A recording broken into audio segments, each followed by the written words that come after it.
house. Welcome to another episode of Social Thought. I am your host, Michael. This is India right next to me, our other co-host as well, who has joined us for the new year and will be sticking with us throughout the whole new year. Social Thought.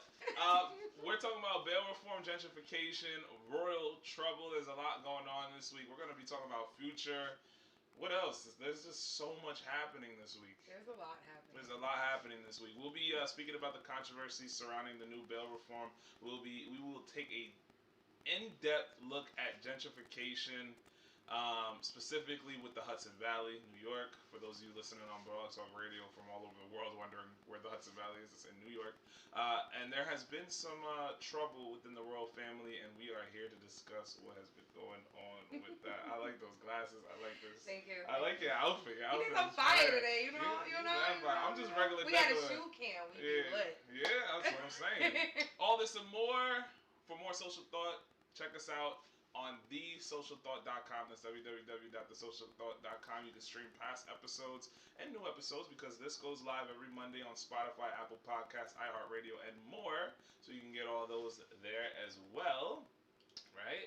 Yes. And also, if you're trying to do business with us, please send us a message at The Social Thought. What is it? At The Social Thought. At the social, okay, I'm messing up. At thesocialthought.com. Business at thesocialthought.com. And also makingproductions1@gmail.com as well. Yeah, definitely.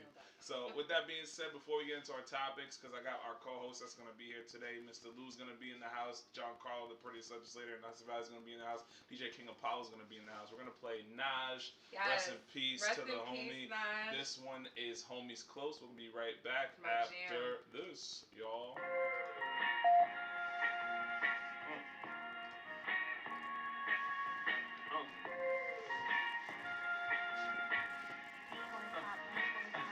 You know I gotta keep my family and my homies close. Living life, don't nobody owe me none. Living life, don't nobody know me, no. My shit is together on the up and up. The only way from up is up, and I'm gon' hold it down. You know I gotta keep my family and my homies close. Living life, don't nobody owe me none. Living life, don't nobody know me, no. My shit is together on the up and up. The only way from up is up, and I'm gon' hold it down. You know I gotta chase that chicken, I'm a rookie farmer. Been pretty good at chasing chickens that could put it on you. No, I ain't talking Parmesan, I just do lasagna. How about the Uber, smell like Jimmy Choo and marijuana? Yeah, I remember efficient after the graduation. Air mattress, furnace basement, turn around, caught a casing. Yeah, everybody claim they got you till you yelling, get me. I was hurting, you ain't hit me, now it's only union with me. I ain't worried about tomorrow, it ain't never promised. Till I plan for its arrival, I'm forever honest. Yeah, they say I'm modest now, but when we get started, I'm ballin' like I get my hair cut by Tiki Barber. You looking for me, you can find me in the A-OK, I'm A-OK. Things can fall apart, but I'm gon' stay okay, that's way okay. Up top, umpire making all the calls. Even in public restrooms, the brother never stall. You know I gotta keep my family and my homies close. Living life, don't nobody owe me none. Living life, don't nobody know me, no. My shit is together on the up and up. The only way from up is up, and I'm gon' hold it down. You know I gotta keep my family and my homies close. Living life, don't nobody owe me none. Living life, don't nobody know me, no. My shit is together on the up and up. The only way from up is up, and I'm gon' hold it down. Dreams bigger than reality could ever shake. My sweet tooth and cake city after every plate. They come back for seconds, now they used to say I had no taste. Now I'm straight, dipping in and out of state. Dripping cause I got the sauce, run the play. I've been in my bag, I ain't coming out. I untuck my chain when the sun is out, to shine when your honey round. Homie, it's nothing to me, it's just meaningless flexing. More concerned with being done, I gotta birth me a legend. You know Newburgh, what I'm reppin'. Can't be first, second guessing. You just a student to the union, boy, come get you a lesson. I acknowledge my blessings and I give thanks to my maker. I be one with the trees, I'm as raw as my paper. I've been my brother's keeper, I help my brother keep up. They say my life when the snake niggas try to creep up. When you were put away, they gon' try to defeat you. And now I'm planning on seeing the reaper. You know I gotta keep my family and my homies close. Living life, don't nobody owe me none. Living life, don't nobody know me, no. My shit is together on the up and up. The only way from up is up, and I'm gon' hold it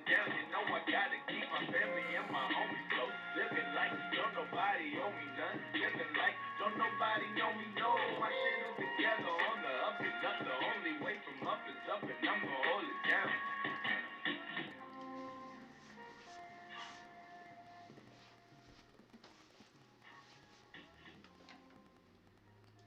So, this is the first conversation that I want to get into. Welcome back to Social Thought, everybody. I'm your host, Michael. I got India in the house. Hi. This is what I want to talk about. So, I want to talk about Future. I want to talk about Is it just about him? I feel like the real big deal is Laura. But what is the whole controversy surrounding it? I just see pictures and I just see... So this is the deal. Okay, I feel like the reason why it's such a big deal, people are bugging out about it, is because we're talking about Steve Harvey's daughter. Even though it's his stepdaughter, she took on his last name. Like, that's his daughter. Mm-hmm. So Laura Harvey has been known to be, or Lori Harvey, she's known to be with multiple different artists in a very short amount of time. Wait. So that's what the big deal is? I feel like this is the big deal. So this is the big deal about her, though. Okay, so the big deal she's 23. Okay. Okay, so I think the age definitely falls into play. Where what is Future, like 38? How old is he? He's Future, like 38. Future's up there. He's up there. She just turned 23. Mm-hmm. He took her to Jamaica for her birthday. Her and like a whole bunch of friends and like did this big thing. But she just turned 23.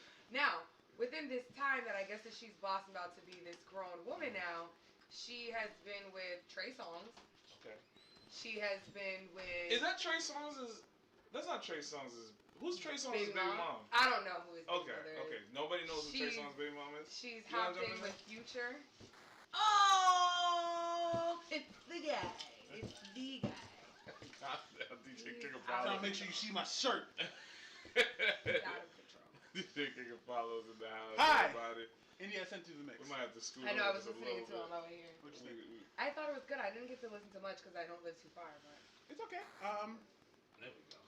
So are we talking about Lori Harvey in Future? Yes. Yeah. So maybe you can give me the scoop on this too.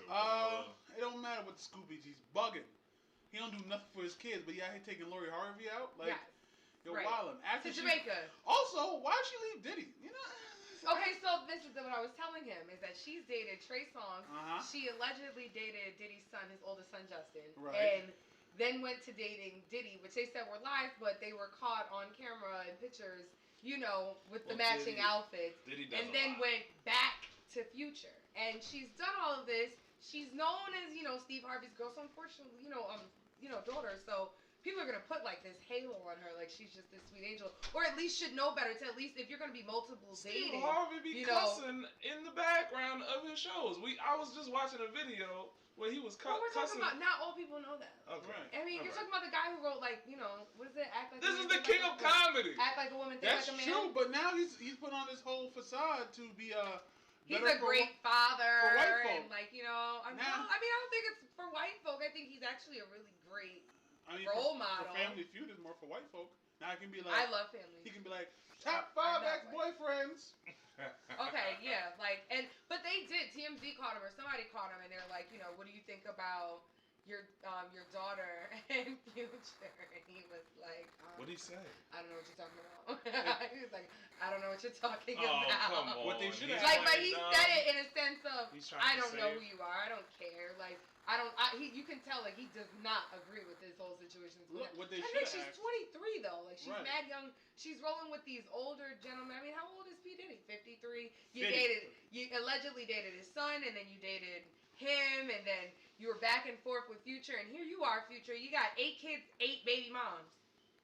You have 8 kids, 8 baby mothers. You let Russell Wilson raise your son. Huh? And mind you, Sierra is only number 4. He's had another 4 children after her. Right. Now you done brought Lori Harvey to Jamaica to babysit her? That's crazy. That's absolutely crazy. I think that if she wasn't Steve Harvey's daughter, then it wouldn't be that much of a big deal. Now, but she's also been in the news. Remember, she had that hit and run. Right, and Meek Mill was rapping about her. Meek Mill did say, but he got apparently through what the tabloids say that he got curved. He tried to holler, and she's just like, I'm not worried about you. Well, I mean, celebrities get curved too. People like Meek Mill get curved. Yeah, I mean, I would never curb him. Meek Mills, I love you. Whatever. I'm pretty sure. Call me. I'm pretty sure there's no S though. I'm her. 24/7. Call me. Oh, are we throwing shots out? Hey, Rihanna, I know you don't. I heard she's single now. Shit. Hey, let me tell you something, Rihanna. Ha, ha, ha, ha. You know what I'm saying? You know what I'm saying? Just like blew up overnight. Like, you know what I'm saying? Hey. Like, I mean, like thick wise. Like she was just. Look, man. And then all of a sudden now, like she's this big body guy walking around. Rihanna, I'm just saying, man. At any point, if you need a regular man, I will be that guy. Do you feel regular degular? I feel regular degular. I don't think that you're regular degular, especially now with like orangish red hair.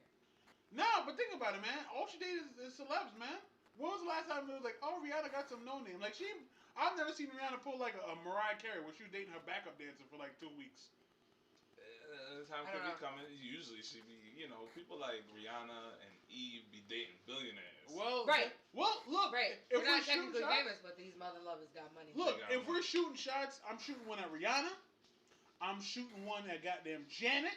Janet Jackson's old ass can still get it. Ew. I'll still sip her bath water. I wouldn't sip it after all the surgery she's had. Well, look, I'm pretty sure she's flexible. I'm sure. I'm shooting my shot at I can't get her name right. Well, I can't get her name right, but she plays No, then it's not worth it. Nah, it is worth it. She plays what? She plays Daya on Orange Is the New Black. Okay, I know who you're talking about. Yeah, it's like her last name is Lopez, I think.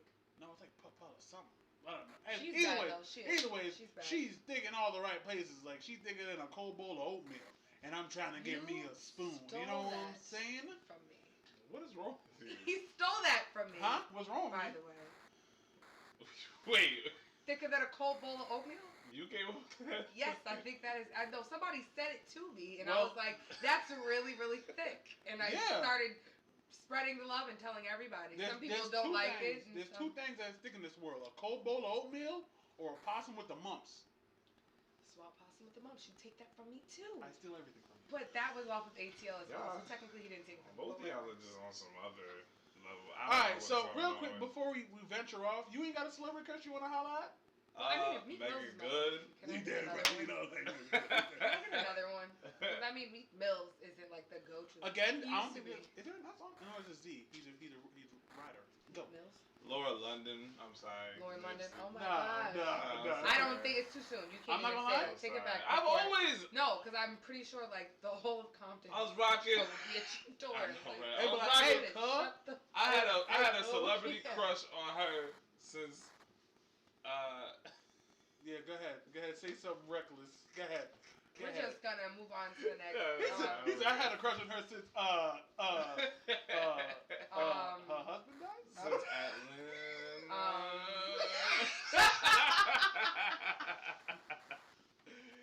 Since Atlanta. It's ATL. But anyway, it says it's Atlanta. And Black Card. Right. Completely remote. Listen. We're talking about Lauren London, and then you just called the movie ATL Atlanta. Your Black Card is taken. Did y'all see Bad Boys for Life yet? No. Alright, then don't talk about nobody's black card being taken. Why not? That should have been the first thing y'all should have done. No, I am black. Oh, word? I worked. Oh, word? Oh, word? That's the first thing we should do on opening night? Did you watch the Harriet Tubman movie? Did you? You watched it? Shut up! Yo, don't do that. Oh, but why would you say that on here? She said it bad. Look, I didn't want to say it. You could have just been with me and said that you didn't watch it. She was. I watched it at the store. You could have definitely been like, nah, I didn't watch it. And then I played the song and I was like, yeah, I'm watching on bootleg. Nah, man. Why would you repeat it? Nah, not everybody heard me. She got it from the city. She got it from the city, from that one Asian lady who got all the latest movies. Oh my God. You know, Mayling. Everything. Shout out to Mayling for my nails. Alright, so what's your other crush, bro? Megan Good, Laura London. It's Lauren. Now you really just need to shut up. London. That's really all I got. I don't really got. I got a top 5 list. If I like, Dead or Alive. Top 5. Is there a top 5 Dead or Alive? Top 5, not 5. Yo, what? Oh my God. Yeah. Janet. At one point, it was like Brittany White because I'm a nasty person. I'm terrible with names, man. I'm terrible Brittany with White? names. Who's that? She was a adult star who released a adult film that I see on Facebook that I saved. Zoe Kravitz. Yo, can we talk about how apparently her parents don't age? Do you like that? I mean, she's like really small. I mean, like I think that she's really gorgeous. Small. I thought. But like, I mean, I'm not skinny shaming. You've been fat shaming for years, but I can't skinny shame anyway. But like, talk about that. Yo, I'm not too cool or big on the whole skin and bones. I mean, it's okay when it's a guy, I think, sometimes, because then you luck out, if you know what I mean, ladies. That's crazy. Just throw that in there. It's placed somewhere else, all the meat this that you conversation about to go somewhere. You're right, and their knees. Because you're acting like big people. You know what? This conversation's going to go over now. Okay. Hello? I'm going to say, can I say the guys that I would like? I mean, like, y'all already said bad of them. Y'all only gave me meat pills. Michael B. Jordan, of course. Heath Ledger. He's like a default, though. Like, Michael B. Jordan and black women is like a default. Like, that man could be like, yo, I'm homosexual. And then it'd be like, that's fine, I'll turn him. Like, Michael B. Jordan has just been it. If Don wasn't married from Chicago, Black in Chicago, I would do that. And Ryan Henry. Do you have a celebrity crush that you're like on a nastier side that you're kind of like ashamed to like one of the people be like, all right, he or she might turn me out type stuff. I don't think I got anybody. I'm not too sure. Like you see, like all right, so end of year, the baby's news drop, and you was like, all right, the baby's got something. Know what I mean, like that type of situation. Wait, I'm sorry. So remember end of year, the baby's news drop, and you was like, you'd be like, all right, if I go, like you have no intention of like starting a relationship with them, but be like, sex might be type 5. Lauryn Hill. Wow. First of all, you're more of an Erykah Badu, and then she's gonna have you dressing like Andre 3000. I love her. She's gonna have you dressing like Big Crit. Big hats, silk shirts. Like leaning is crazy. I really just like lean all the way in. Like, I don't know if I. Lance said Lori know where the money is. What's her talent? She looks good. She probably got the same talent like Nunu. Bad in her mother lover. Nunu Nels from Battle Rap. Who knows where her talent is? I mean, she's 23. She just turned 23. That means no. She's not that. Blue Ivy dropped the whole song. She's like 15. No, I'm not saying that. I mean, like, Blue Ivy? besides being a beautiful Instagram model chick with followers, what else do you have to offer?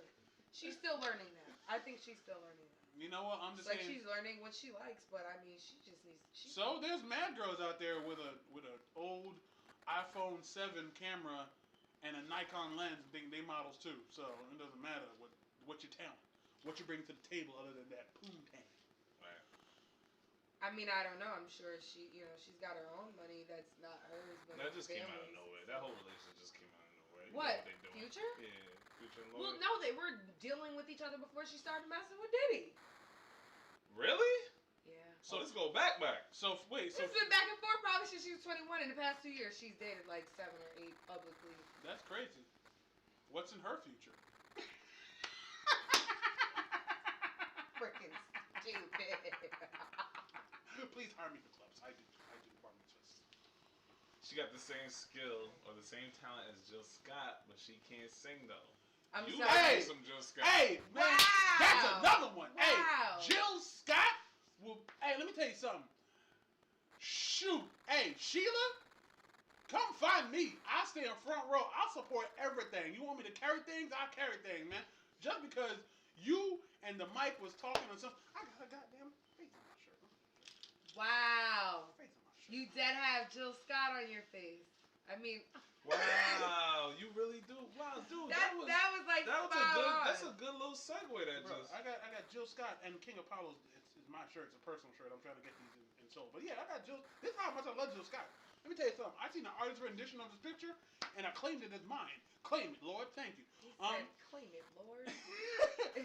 I'm telling you, Jill Scott. Ah, my Lord. Then again, Jill Scott has been. she's been thick. So, thick girls. This conversation. Thick is in. Thick thighs save lives. Okay, yes they do. They keep you warm at night. You damn right. And then when it's the summertime, you hot as hell. Let me tell you something. Hot. You hear me? Electric bill on 100,000 because that's that good sweat. That's because he a thick thigh save lives ass nigga. Wow. All right. Wow, that's crazy. You're right. I am a thick thigh save lives gentleman. You know what I'm saying? Scholar. You see where things go left when I feel offended? Passionate is. Wait. First of all. Y'all two could just do the whole show yourselves if you want. We could. I feel like at this point, I'm just saying that ain't nothing wrong with thick thigh women. I love me a thick woman. I love me thick women, skinny women, all types of women, as long as they're naturally born. I like thick women. Wow. Yeah, just throw that in there. You the man, bro. Yeah. Fastball. You the man. I want to be like you and that girl. What are you talking about, man? I'm not the man. I get denied all the time. I'm still top 3 ugliest. We still. Oh, stop it. Yeah, because you're top 5. Yo, don't do that. Oh, wow. Shots are Wow, being you see how fired. he That's did? not nice. You see what he did? I mean, I put up a picture talking about top 5 ugliest. I put up a picture, and then this man gonna come out here and try to play me. I'm about to post it to the Facebook page. Sir, right sir, you're not even ugly though. I'm mad ugly. You're not, sir. I'm top 5. I'm top 3. Okay, so I'm not joining in on this conversation because I don't think I'm ugly at all, by far, on my worst day. And that is not being cocky, that's completely being all the way conceited. Nah, I am fire, okay? Come get a sip of I am being fire, okay? Come get a sip of this bad water, baby. Okay? She's got brains, she's got bread, she's got booty, and beauty. Also, hit that shit button. Also, she be the type to sing you to sleep, wake you up with grits, and then curse you out in the same hour. Dead ass serious. So, please, if you single, hit my homegirl up, man. If you pretty. I'm letting you know. She talking about she ready to get back out there. Who? I mean, look at her outfit today, man. She's ready. Maybe that shit say, I don't want nobody. I am though. I don't want nobody. I think I might be ready to jump back on the horse. I don't know if anybody. And date. Date. I'm about to say, what kind of horse you talking about? I just want to date. Stop I want to do like Lori's doing. I want to date. She's dating. You deserve it. I do deserve it. You know what? I want to get flied out to Jamaica too. Right. I'm sick. I ain't Stella, but I can get my groove back. Right. Yeah. You see what I did there? Because she went to Jamaica in the movie. All right, I'm sorry. All right, yo. He's so stupid. I think we're gonna jump into our next conversation after this little break. But for those of you listening right now, definitely hit that share button. The next conversation that's coming up is the new bail reform. So we're gonna take a break from the jokes and laughs, talk about the new bail reform. Mr. Lou's gonna jump in on this. John Carlavarius is gonna jump in on this, and we'll be right back after this, y'all. Yeah. Tell me if you wanna stay. Yeah. Girl, we've been through it, mad years in it. Maybe it's the whole face, maybe we just living. Come on, who you kidding? You know we look fine, but every time we try, it's gonna be sexually driven. And word, that's fine. I'm down for whatever, but you stay getting jealous when I'm with whoever. I can bring it through, her and me and you. No? Keep it real. You want a gentleman? Yeah. If you acting like a I'ma say what it is, but I'd rather have you. The you come with. Tell me if you wanna give me something I can run with. I fly low end. Just let me know when I go all in. You say you're tired of the game, but you ain't been for it. Girl, I got the patience. I can handle all this. Tell me if you wanna stay. I can't guarantee this in the morning. Tell me if you wanna stay.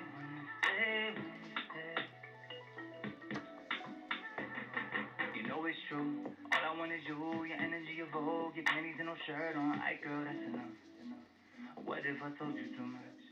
Cause lately you've been acting like you ain't the same person. Coming at my ego when you know that should be working. Girl, why you toying with me like you do?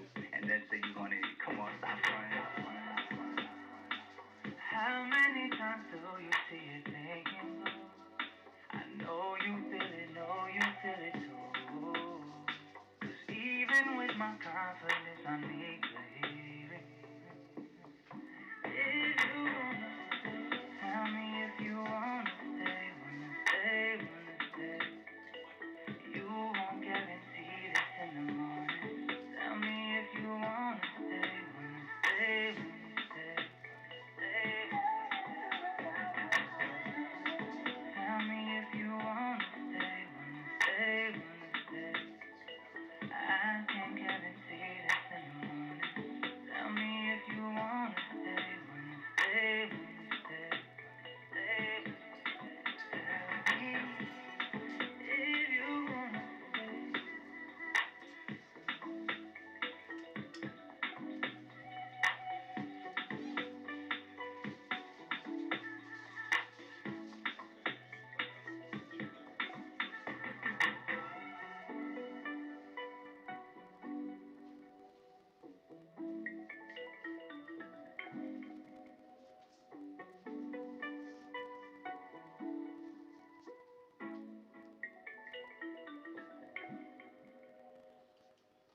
We got Spooky.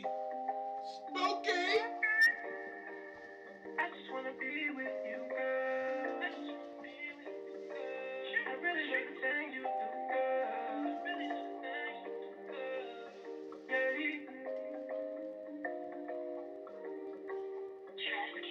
Slow wine for me, girl, slow wine. Slow wine for me, girl, slow wine. And your time, baby girl, your time. Go shine, baby girl, go shine. Yeah. I know you got a man, yeah. Just give me the chance, I can help you understand, yeah. Yeah, we could be more than friends, yeah.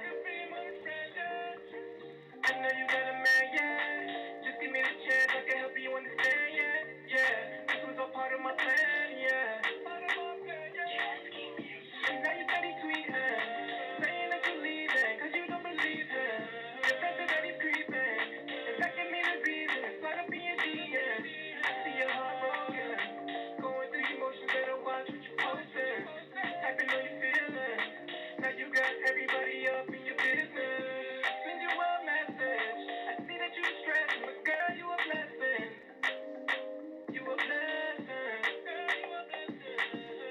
I know you got a man, yeah. Just give me the chance, I can help you understand, yeah. More than friends, yeah. Slow wine for me, girl, slow wine. Slow wine for me, girl, slow wine. And your time, baby girl, your time. Go shine, baby girl, go shine. Yeah. I just wanna be with you, girl. I just wanna be with you, girl. I just wanna be with you, girl. I just wanna be with you, girl. I just wanna be with you, be seen with you, girl. I just wanna be with you, be seen with you, girl.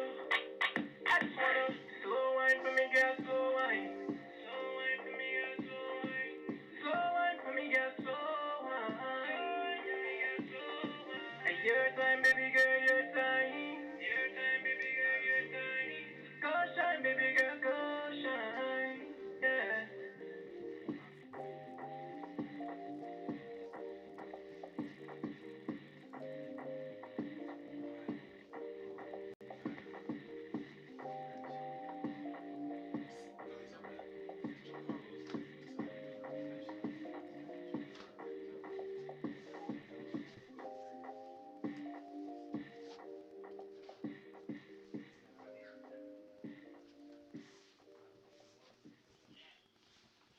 All right. Welcome back, everybody, to Social Thought. Everybody decided to just do their own thing right when, we had to Action. do our show. Action. Welcome back, everybody. Lou in the building. In the building. What's up? Thank you for having me. Appreciate it. Oh, absolutely. So we're getting into bail reform today. Wait a minute. Pump the brakes, sir. First of all, before we do all that, let me just say, everybody hit that share button. Watch, share, repeat. Share it. Hit the share, tell your exactly. friends. Tell your friends, tell everybody. Social Thought is available on Spotify, Apple Podcasts, iHeartRadio, and all podcast platforms. This does distribute out on Mondays, so you can definitely listen to it on tomorrow on all those podcast platforms. Also, we do live every Sunday here on Facebook. All right. Yes, dear God, the bill reform. That's right. That's coming. All right. I got Lou in the building. I got India in the building. John Carlo Laverius, the prettiest legislator in the Hudson Valley, is doing his thing. Welcome back to Social Thought, everybody. I'm your host, Michael. Yeah, he's doing his legislator thing. Check this out. If you're trying to do business with The Social Thought, you can do business. You can message us at business@thesocialthought.com. We want to hear your voice. We want to come to your show. We want to recognize your talent. And we are a traveling podcast, so you can definitely go to the business@thesocialthought.com. See, I can do it too. You can. Yeah, see, I can do it too. I looked at you. I was like, oh, okay. He's so cute. Also, www.thesocialthought.com, where you can catch all other content of Social Thought, making productions, videos, like, all the cool stuff that Dre creates with his, incredible photography and everything as well. So, that's always there. With that being said, DJ King Apollo's in the house. And let's get this started. So we are talking bail reform, and this is why we brought this awesome man here today. Everyone, I'm flattered. Absolutely. I appreciate you for that. The controversy over New York's bail reform law explained. This is by Roxana Asgharian. She is an Asgardian. If you guys don't know what an Asgardian is, that is a Galaxy? not of the galaxy. Asgardian is a Isn't it it's all mythological. It's like Greek mythology. It's a humanoid creature. It's not Greek mythology. It's Oh my God! He apparently doesn't. I know, right? It was all on my mind. It was all here. And Asgardian is not Greek mythology, but it's the same type of people that Thor rolls with. Thor, Loki, Odin. That's the kind. That's what an Asgardian is. There are people who praise Loki, Thor, Odin, Hela, people of that nature. It's Norse mythology people. Norse! There we go. That's the word I was looking for. Has nothing to do with And just so you know, it's thesocialthought.com. Well, guess what? King Apollo. I'll delete it. But on the Apple podcast, it's just Social Thought. Yes. Hashtag social No, thought. it's not. Huh? No, it's not. Okay. It took me hours to find it. It is hashtag social thought. On what? On what? On the Apple podcast. Really? No. It's just Let's look it up right now. Anyway, okay, we'll look it up later. All right, so anyway, for years, criminal justice advocates have been fighting for an end to cash bail. They say the practice creates two tiers of the justice system. In one, wealthy people can bond out of jail and work out of their cases upon release. In other, poor people, often accused of low-level crimes, can't afford bail and have their lives upended while awaiting trial. At the start of the new year, New York joined states like California and New Jersey in taking steps to cease this practice. Criminal courts in the state are now prohibited from setting cash bail for most misdemeanors and nonviolent felonies. We're going to bring in John Carlo for this. I apologize, everybody, for how terrible this is. Give it. Okay. He is oval shaped. All right. Where? I mean, not to say. Everywhere. Circle is a shape. So, but check this out. Ahead of the law's passage, New York Governor Andrew Cuomo, who proposed his own version of the legislation, praised the move. In quote, "The blunt, ugly reality is that too often, if you can make bail, you are set free, and if you are too poor to make bail, you are punished," he said. But just days after the law took effect, New York media and politicians were in a frenzy.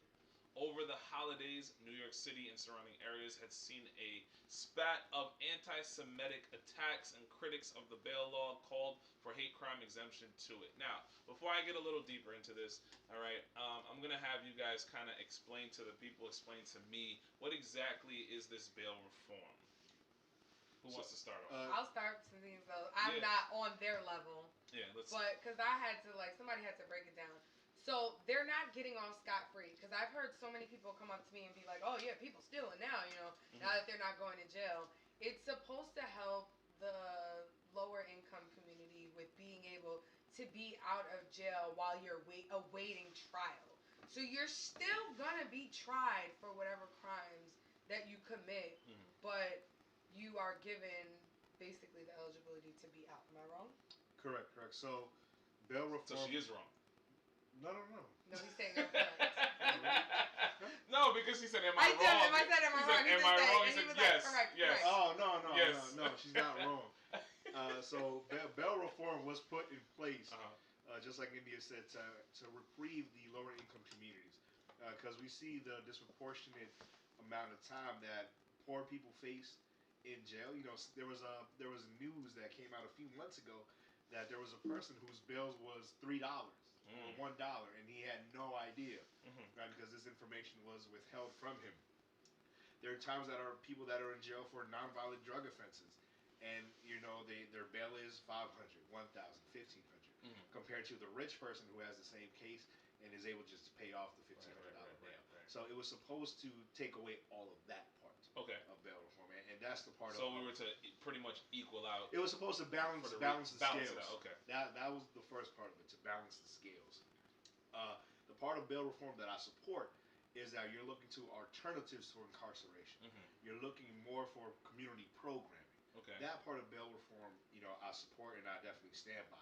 Okay. The part that I don't accept about bail reform is that we're seeing that what Governor Cuomo did was basically put manslaughter, rape in the second degree, put all those things letting you out. Okay. I think bail reform should be on a case-by-case basis. Okay. Right? Okay. So, I think it definitely needs some improvements. My improvements would be that, okay, you look at it on a case-by-case basis. If you have somebody who has a really long rap sheet and it's all been violent crimes, don't give him bail reform. Like, he should not go home. You understand what I'm saying? But they said that these are low-level misdemeanors and non-violent felonies. Correct. But the information that is there, the other part of the whole legislation is like 200 pages. Right. So there's other parts of there that state that. So bail reform, yes, is for the low-level non-violent offenses, but it puts these other articles into conception as well. So I have an OP on somebody, right? So somebody told me that if they violated that OP and caused physical harm towards me, right, they'll go to jail. He's gonna go to jail, but they said that he'll still be able to just get back out and await trial. No, not if it's violent. Right. Not if it's violent. That's what I thought. But you just said manslaughter and sexual assault in the second degree. If you look at the whole piece of legislation, that's one of the ones that give you that it'll slide? state bail reform is for this, that, and the third. Yeah. So then how does they come up with this sentence of because low-level and non-violent felonies? It started off good. It started off good when it came to low-level non-violent drug offenses, when you wanted to balance out the scale. I think that it was rushed by the New York State Senate when Cuomo did this. It was really, really rushed. I think he wanted to piggyback off Mayor de Blasio giving baseball tickets to people who show up to court, and just decided to throw it and say, okay, let's see what happens. Now he's retracting back. Okay. He's saying, oh, damn, okay, there needs some revisions. Because he didn't speak to, the PBA. He didn't speak to correction officers. This is a public safety issue. I could agree with that. Okay. Whether you have somebody with a long rap sheet, of violent offenses, you let this person go, and let's say he kills somebody. Yeah. You understand what I'm saying? So that's the other side of bail reform that I do not support. Again, the part that I do support is community programming, balancing out the scales when it comes to the poor and the rich, and community programming. But they definitely need improvement. They definitely don't televise that. No, they don't. Shine any light on the fact that they're offering those different programs outside of incarceration. Absolutely. What are your thoughts on that? I think that there's an aspect to it from the judicial side. As a judge, you're obligated, because the laws in a lot of areas is very cut and dry. It doesn't care what the intent of your doing what you were doing was. If you did what you did, you did what you did, right? The intent behind it has really no place in the law. And then you the law down into domestic violence, right? Which is becoming its whole own entity, right? So with regard to the OP and that, I think that would fall under a domestic law, probably some other, there'd be other articles attached to that would, be involved in your decision making behind, incarceration or letting the suspect go without posting bail. Again, it is a safety issue, and I think it needs to be revised in the sense that we're giving the judge more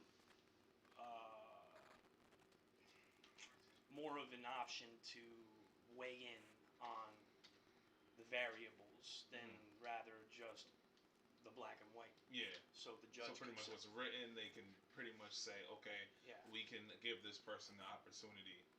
Is that or what? we cannot give this person the opportunity. Okay. This guy is a menace, or his record that precedes him is one of a violent history, one of constant violations. Then we need to give the power to the judge, in my opinion. Okay. But just days after the law took effect, New York media and politicians were in a frenzy, as I said earlier. Over the holidays, New York City and surrounding areas had seen a spat of anti-Semitic attacks. Now, posts latched onto cases like that of Tiffany Harris, who was arrested 3 times for assaulting an Orthodox Jewish woman in Brooklyn in less than a week. In quote, Harris walked free under the state's new soft-on-crime law, the Post wrote. On January 10th, the New York Daily News ran a cover story on the homeless man who had been charged with assault being released without bail. Staten Island Assembly member Nicole told Tucker Carlson on Fox News that if the law doesn't get modified, there's going to be blood on Governor Cuomo's hands. Yeah. So yeah, like you said, it does seem like this was a rush decision where Governor Cuomo was possibly doing this in midst of, a new year, trying to win a lot of people over. I know there's been so much discussion on the talks of the justice system and,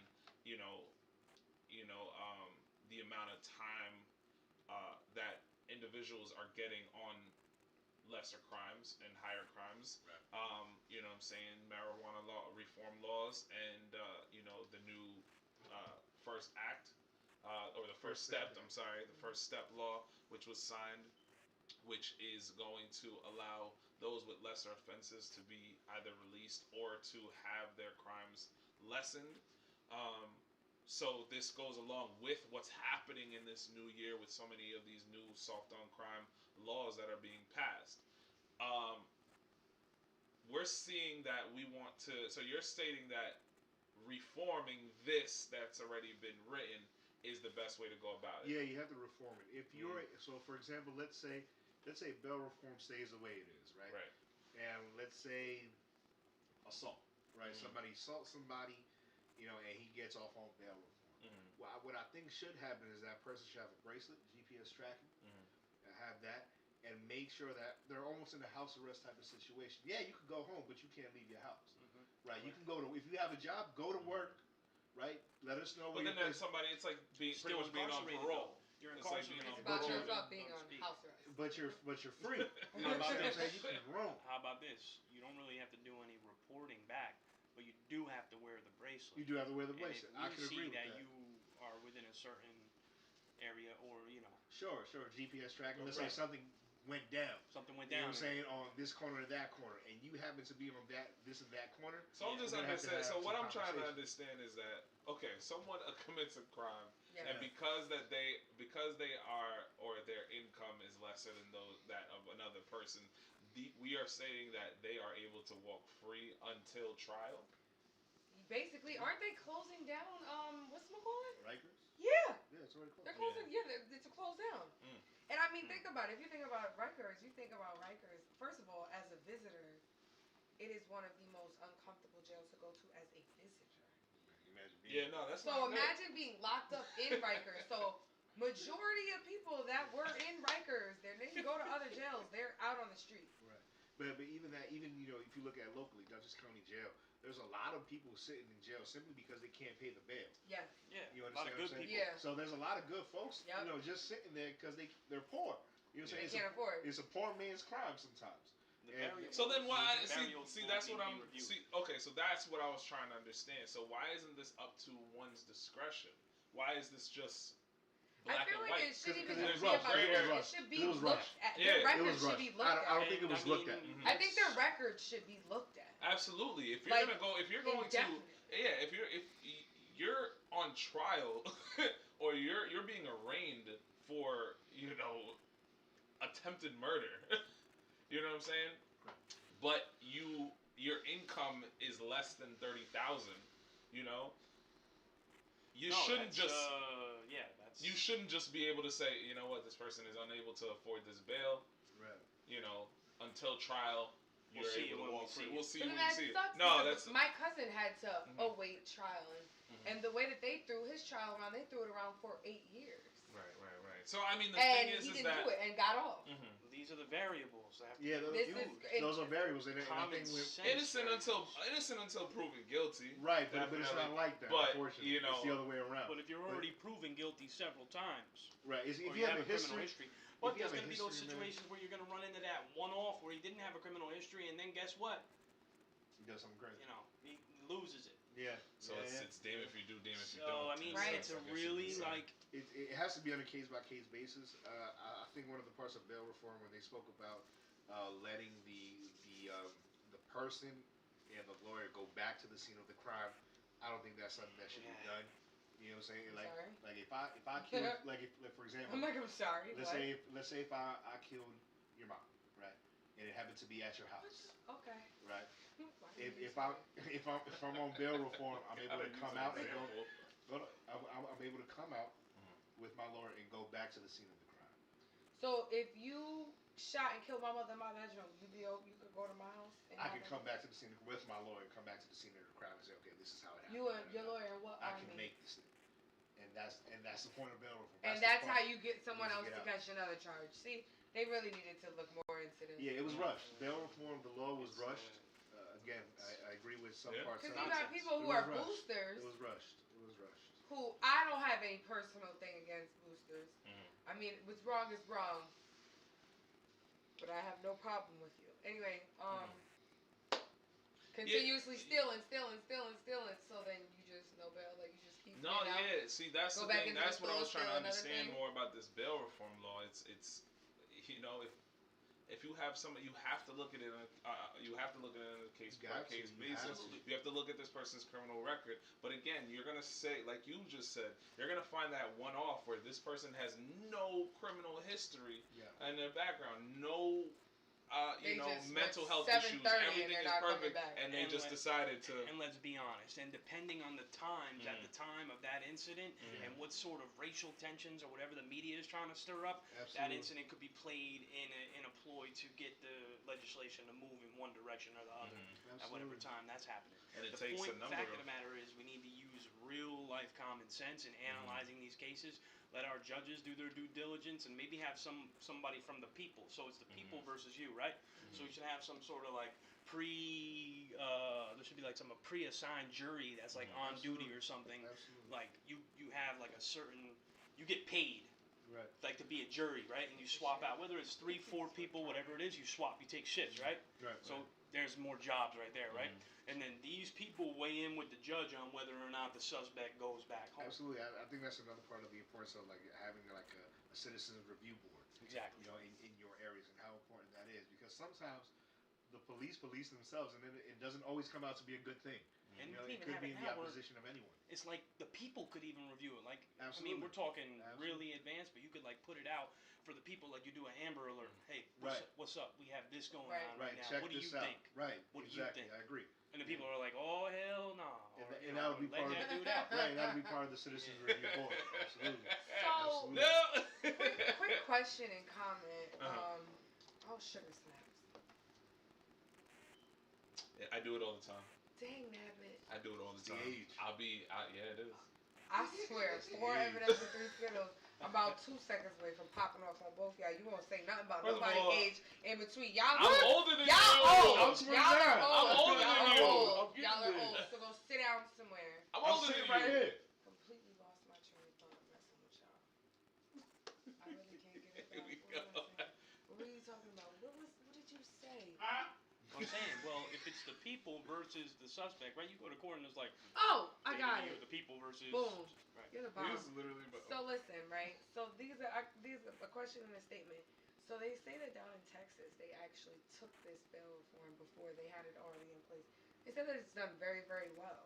There are a few states that Texas. adapted this. New York is just pretty much. But they're saying that the one that was taken that's as close to ours that doesn't have any type of difference off from this, and that they're not looking at it by case basis is Texas, and that it's shown that everything is like, honestly, they said that everything as far as their crime rate is the same. Like there's not been really much of a change or a difference. Everybody also in Texas has a gun, which is That's also exactly right. right. Crime rate Which is a lot less. is very different. You're gonna chill out and sit down and have a few seats if you know everybody got a gun. That is But true. also the thing with bail reform is that it was passed back in April.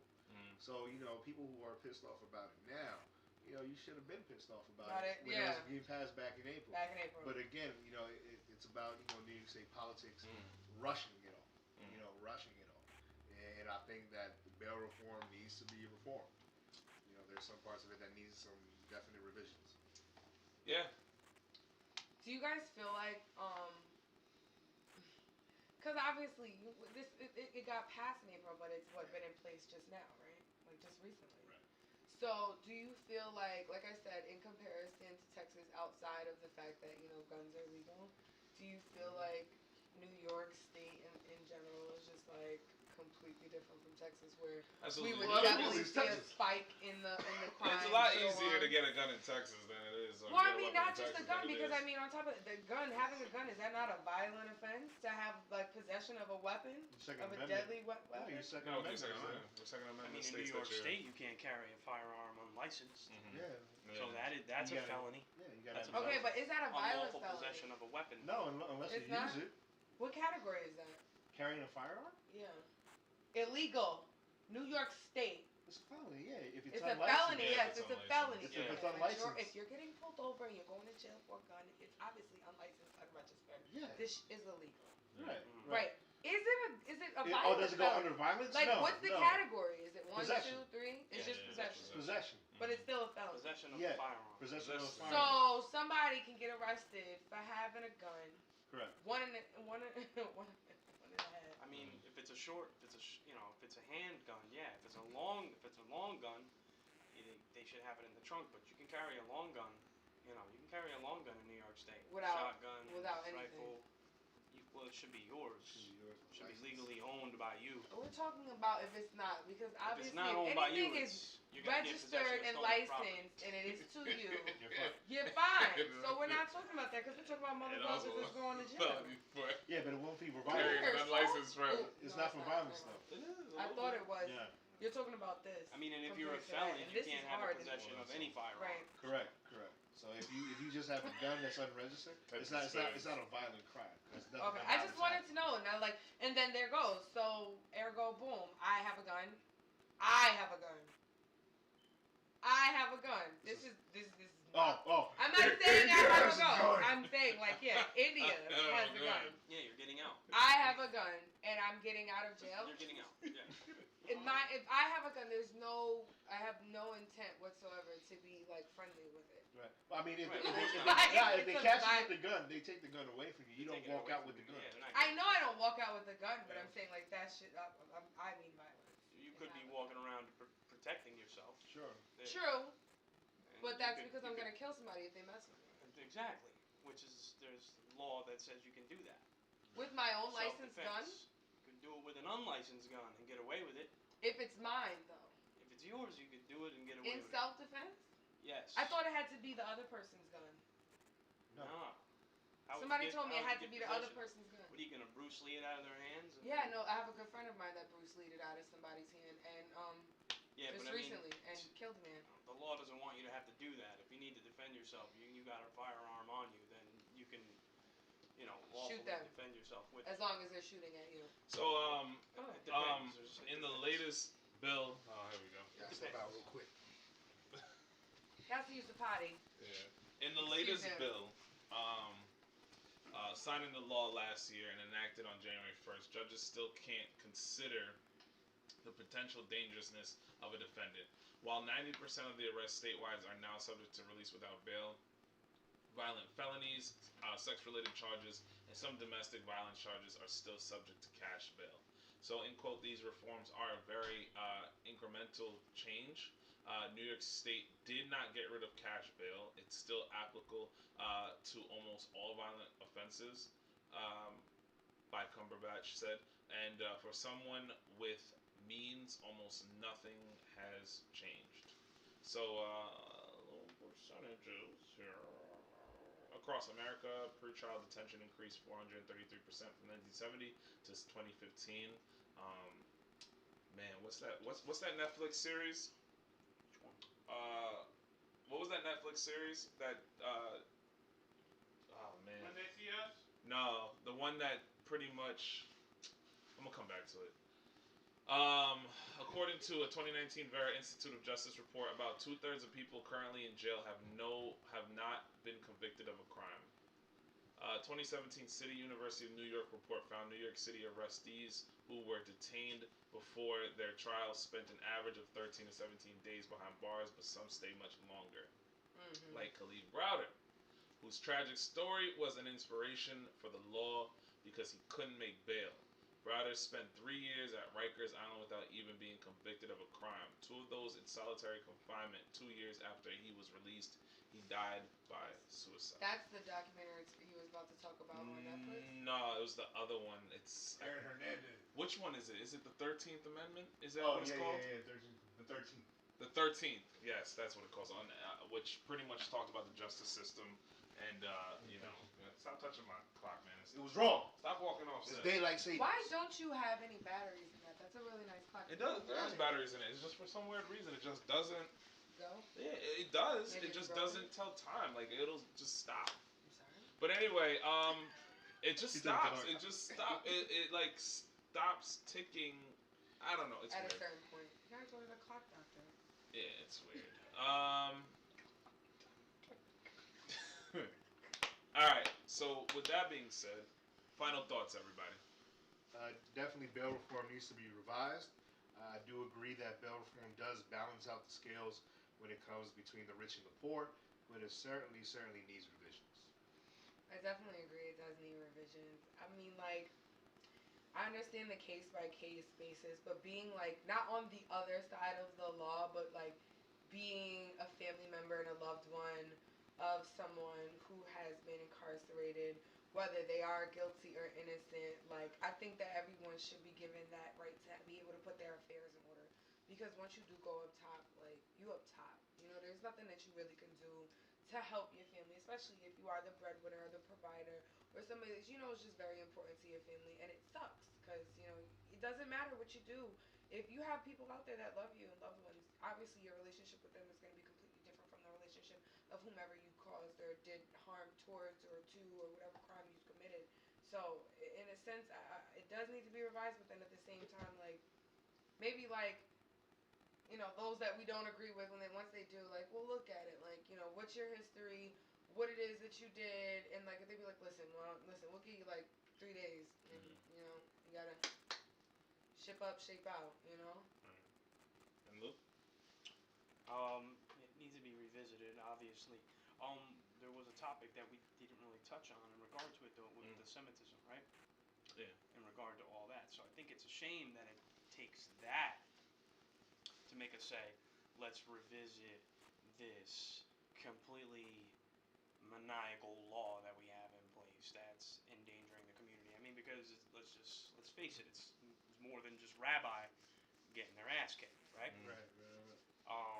And we don't know what happened with that situation. That man knew exactly where he was going and what he wanted to do. So what happened prior to that? What set that man off? What kind of disrespect did he receive at the hands of those people that he was trying to hurt? My point is, it's in that situation there may be some sort of big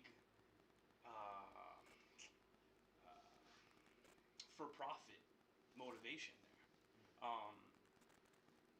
I'm assuming that there's on one end or another that some of these pockets are getting lined to make that the topic that can make us revisit the bail reform, rather than the actual people of the public that are being brutalized by these. They bring it up as side stories, but the main story is the anti-Semitism.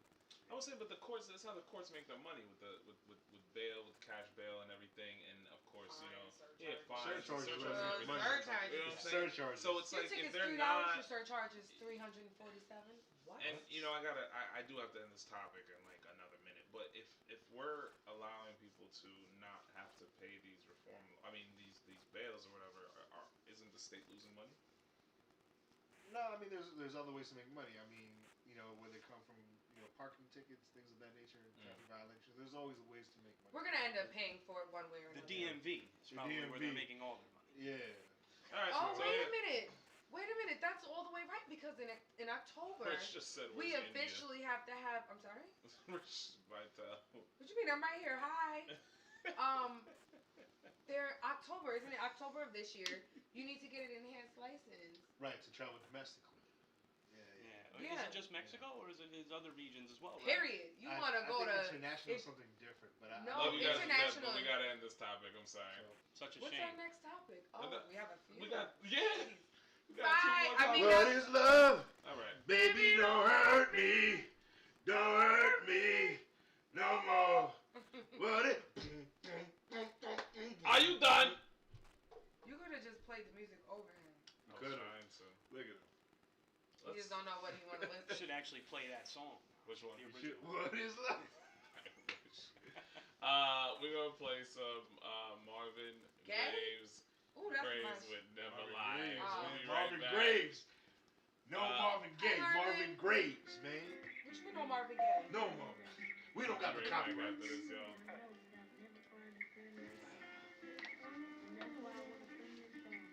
What up, sir? Is this the producer in the back? Yeah. Executive producer. Sir.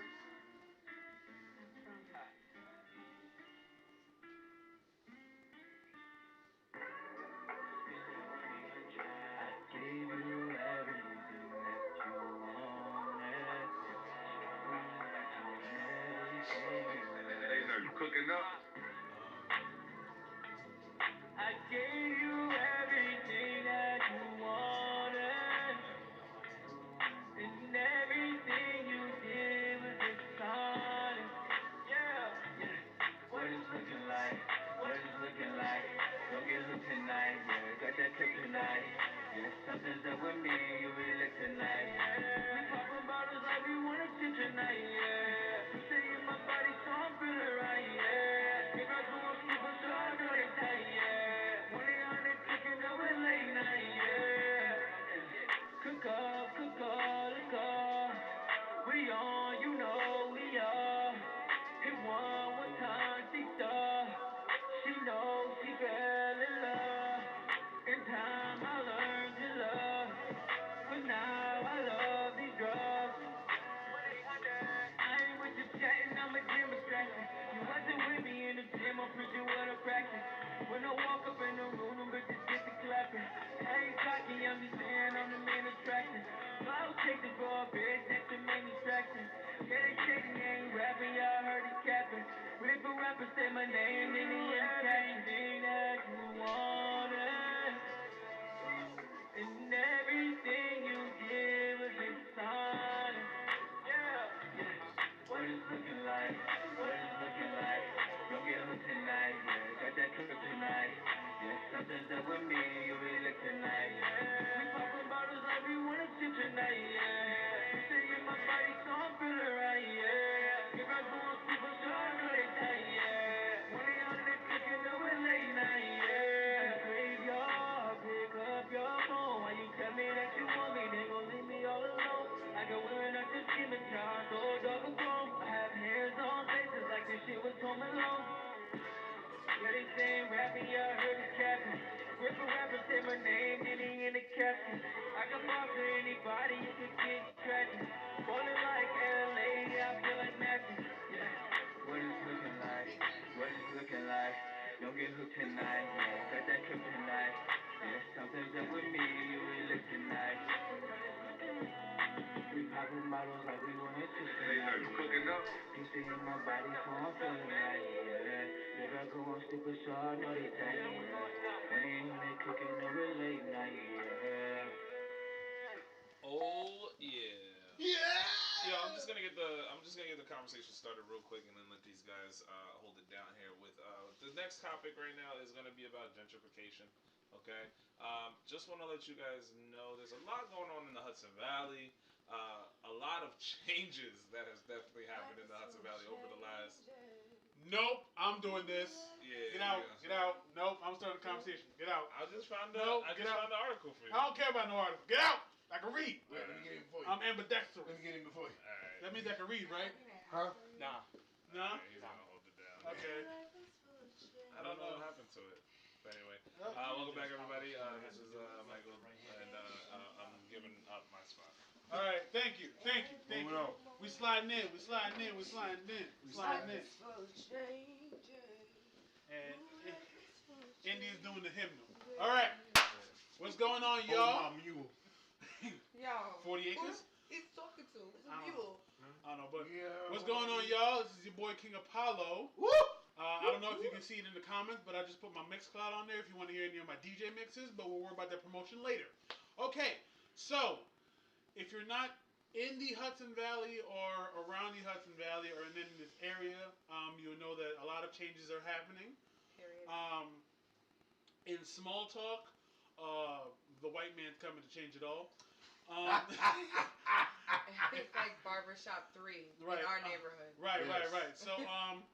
So basically, I mean, there's a lot of good things and bad things going on with it.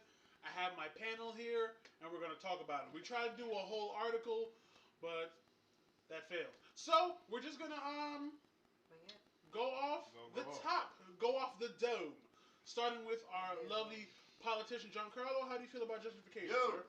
So with gentrification, I don't mind gentrification as long as it doesn't take out the culture of it, right? And the culture means the people. So here locally, we see, a place like Corley's Apartments. And then right across the street, we have 40 Camden Street, which is building, 30 luxury apartments at $1,500 for a one bedroom, maybe even a studio. So things like that Where is it? that we're seeing. You said on Cannon? Yeah. Okay. By Corley? Definitely Yes. no good for the community. Yes. You pass it around with your turn. Corley's and Cannon are nowhere near each other. They're calling it 42 Cannon. That's what they're calling it. So that's the name of the apartment. That's what I can show you. I feel like I need to drive one. and you see these new luxury apartments being built in the heart of the city of Poughkeepsie, where all our businesses are, where all our local businesses are. And what you're starting to see is that a lot of people from Upper Manhattan, from Lower Manhattan, are starting to come up here simply because of the train. Because when you're coming up from the city, Poughkeepsie is the last stop. Yep. Grand Central is the last stop coming down. So we are a premier place to live for all those people who work in the city. Right. And so now you're starting to see apartment buildings, quote unquote, having electric fires. Right. Like Rip Van Winkle, right? You're starting to see a lot of gentrification happening. At the same time, we're seeing an ever-expanding jail, a $50 million jail expansion. Okay. So when you have gentrification, you're taking out disenfranchised people, the poor, right? In a place like Dutchess County, there is no economic opportunity here. Poughkeepsie's 5 miles long. There's no jobs here. So what do you think people are going to do when they're displaced from their homes? The elderly lady who's lived in her same place for 30 years can no longer afford the rent. She's now homeless. There's no resources for homelessness around here, right? So what is she going to do? She's going to steal. The younger kids, what are they going to do? They're going to have to be in the street. So what happens is you create the bottleneck for crime and you stick them into jail. And then, the county executive can say, oh, we're putting a stop on crime. And we're revitalizing. Okay. All right. I want y'all to know he did that same pitch to get the YMCA opened up. I did. And it worked. And it worked. Yes. That's what I'm talking about. It worked. We don't know that yet. I was just saying that. Like when it's gonna take a long time. It's gonna take a real long time. On my, I don't know my left and my right are, but Lou, how do you feel about it, sir? You are a very outstanding gentleman. Also, you're Caucasian. So, what are your views on this? I think programs like the Y are very important.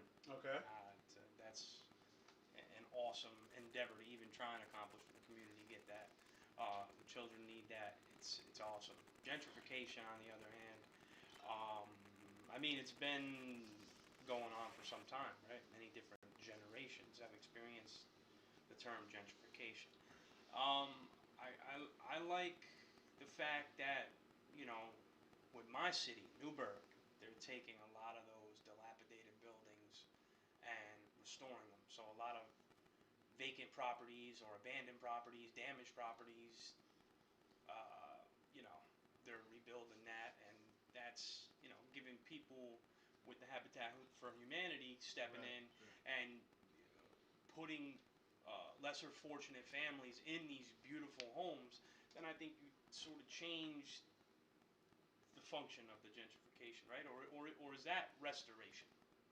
Well, in that point, I would consider it restoration. That's restoration. Because you're taking blighted homes and using it for a lesser fortunate with Habitat for Humanity. That's the same thing that you do with, like, Newburgh has land banks. So that's connected with Habitat for Humanity and putting homeless people into homes. So that's more restoration. And I think that's more of what we need, right? Absolutely. I think that's more of what we need. We're not trying to increase the what's the term I'm looking for? This is not a place to come for your vacations or your like your retirement in a sense. Yes, like Florida. Right. Tourism. That's what they're turning We're not into. trying to increase. Us as the people, we're not worried about tourism, right? We're worried about quality of life.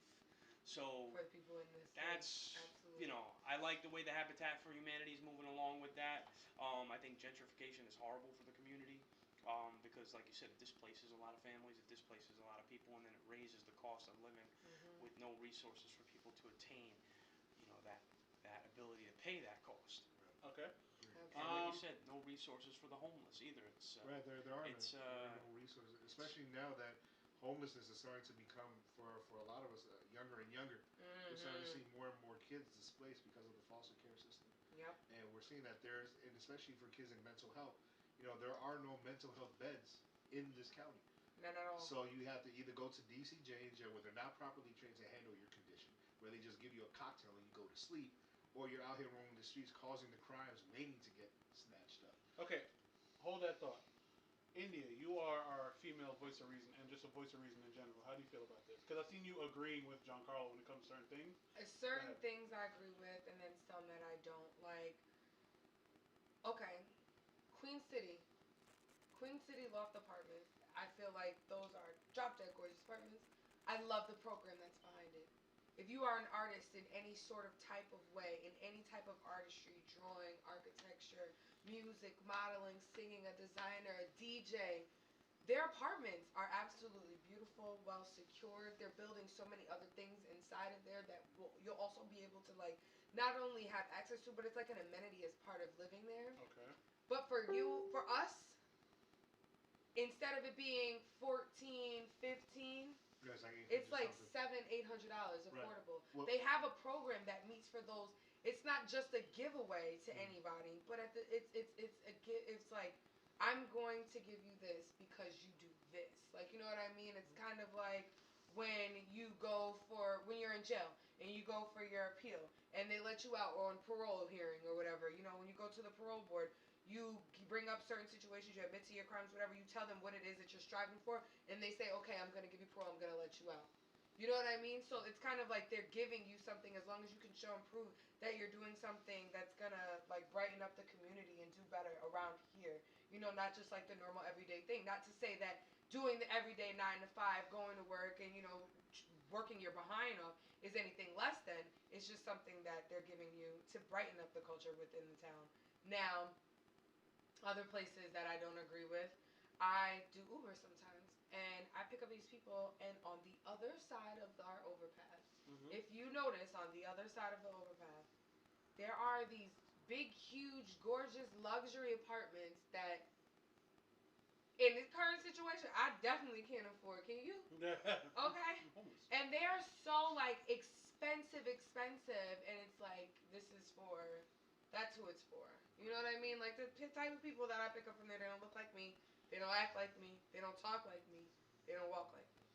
But here you are, you're in the town that I'm in, and it's like you don't even appreciate the culture within the town. You just here to be here. And they're beautiful too. I mean, these places are right on the water. Oh yeah. I mean, think about the Water Club.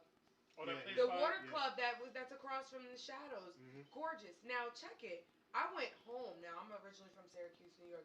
If you're not familiar with Syracuse, I'll tell you right now. Very low income, poverty like nobody's business.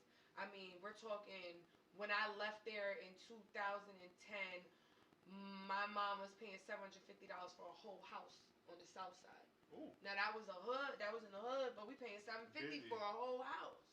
You know what I mean? To rent. You know what I mean? My mom bought her crib off auction for $6,000. You know what I mean? And did it up. Now here I'm going home. I'm Ubering. I'm bugging out. I'm on the east side. Buildings that I have big time memories in with my friends, and one of my friends that passed away, rest in peace, is showing her crib's not even there no more. Like everything's gone. And I'm like, what is going on? Like, you cannot do gentrification in a place where you're not even trying to help the community out. Where there's gunshots every single day, every single night, drugs everywhere, crackheads, licks, and then you still over here, they trying to build the biggest mall of America. They trying to beat Mall of America. They're the second biggest mall. It's Destiny USA. And they trying to make themselves bigger than that. You get closer to the mall, you start seeing all these big, beautiful, expensive hotels and all these big, beautiful luxury apartments. And I'm like, you're putting these people in something, you're not even cleaning up the streets before you're trying to do something. How dare you try to renovate something that's broken and just fix on top of it? It's still going to break through.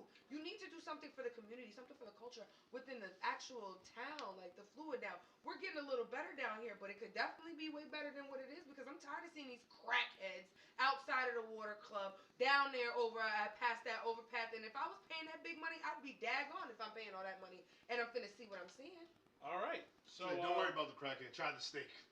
Come on. Try the veal. So as the he said my osso buco is amazing. So I had Giancarlo speak. I had my homeboy Lou speak, and Lovely India, the voice of reason. And I'm gonna play devil's advocate here. This is why I'm sitting in Mike's chair, looking uncomfortable, because I'm big. First of all, I'm from Brooklyn. Wrong side. Tattoo. I didn't know what's going on. I'm from Brooklyn.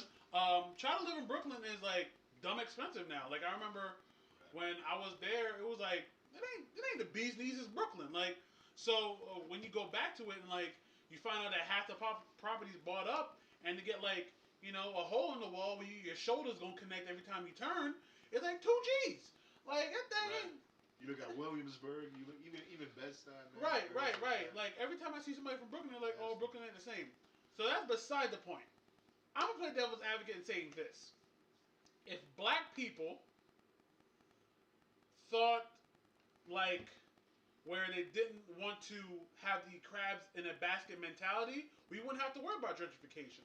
Look what happened with Black Wall Street. When it got tore down, it came right back up. It wasn't as strong as before, but it came right back up. Look what happened I watched Watchmen on HBO, and they had a whole thing with Tucson, Oklahoma, where the KKK came in and shot it up, but it was a very thriving community. So I'm saying, if black people didn't have this mentality to where, oh, I got to get mine, worry about you later, then we wouldn't have to worry about gentrification, because we've already helping our own communities. We can talk about it, we can say things that look crazy, and we can say things that are mad expensive, but at the end of the day, black people ain't helping out black people.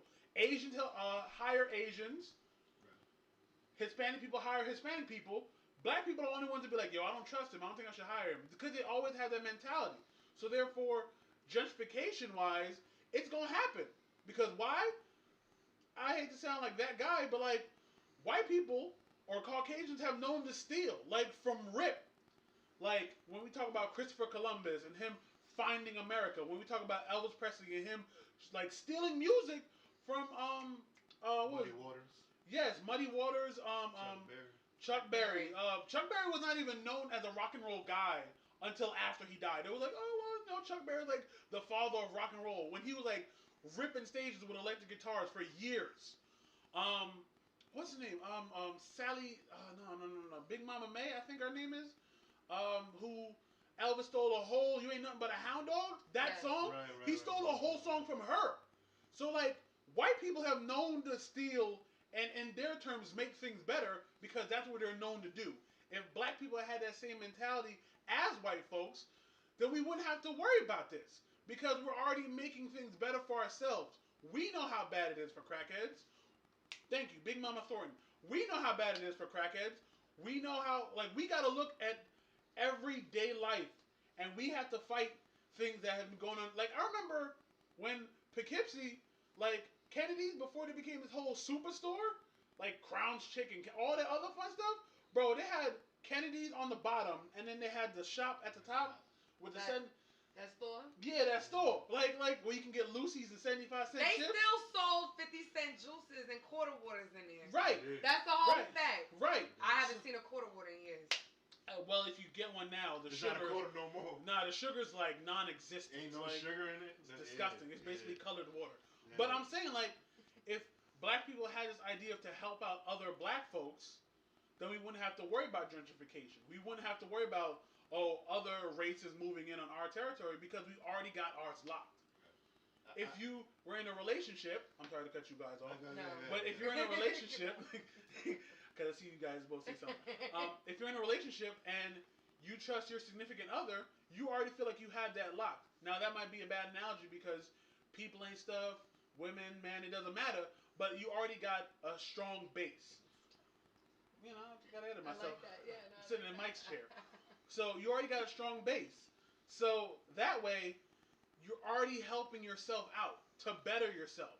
If you're not really bettering the community, then what are you doing? There's like rappers who have done school shows like Jig and Weathers. Like they've done stuff for the community, but like But we don't support them. No, we don't really support them. We don't. Yeah, I think we don't support them until they become famous. That's the like worst part. Mike said something like, "Yo, if I became famous and opened up a restaurant right now, every black folk would either do one or two things. They either gonna hate on it or support it because I'm famous."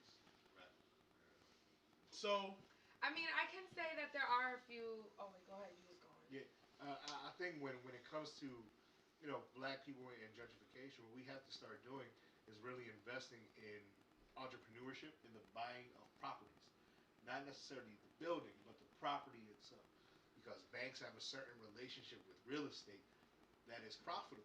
So I think if us as people of color start buying properties and say, okay, you know what, I bought this property, I believe this city is missing a community center, and then you zone it out for a community center and then build it, they can't say nothing to you because you own the land. Right? They can say whatever about the building, but if you own the parcel, they can't say anything to you. That's true, but so we need to start investing in land. We need to start getting more politically involved, especially locally. You know, a lot of cats around here don't know who their city council member is, who makes those decisions. So you have to be able to know who your city council member is in whatever district you're in. And if something is happening that you don't like, that you can reach out to that person and say, hey, we don't like this. We want this to change. And if this does not change how we want it, we will vote you out. And I agree with that. I just believe that there just needs to be more of a call to action. Absolutely. I think the greatest disconnect that we have is the action. We like to speak. A lot of us like to speak. There are a lot of folks, people of color, who do love to speak on this and know exactly what needs to be done to be able to invest within our community. Gentrification is not bad. Right. Gentrification is only bad when there are those that are left out of it. You know what I'm saying? There are a lot of people that need to get into it, which means, as you said, getting people involved in the community. You know, creating programs like financial literacy programs, creating programs. You know, that'll teach people how to use their money wisely. That's the financial literacy, but you know what I'm saying? But teach people, just like, Ashley Knox has a program called Go Beyond Greatness. Right. You know what I'm saying? She's teaching, what she does is she teaches kids how to build their brand, how to be a business themselves. Right. You know what I'm saying?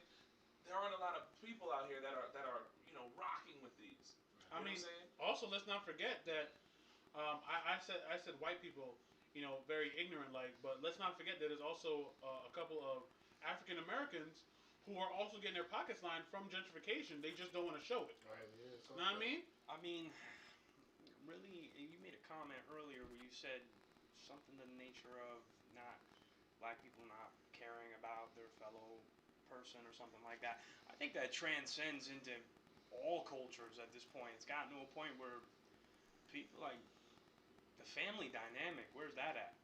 Where's the family dynamic at? With all it's not this? I think the thing is that, I'll speak with you on that as well, because again, I think it goes to the point where it's not just maybe just black. It could be white. It could be. It's the fact that some people see it as, well, I got myself up, and I worked my ass off to get to where I'm getting to. So what makes it difficult for you to do that? You know what I'm saying? So I think that's the problem.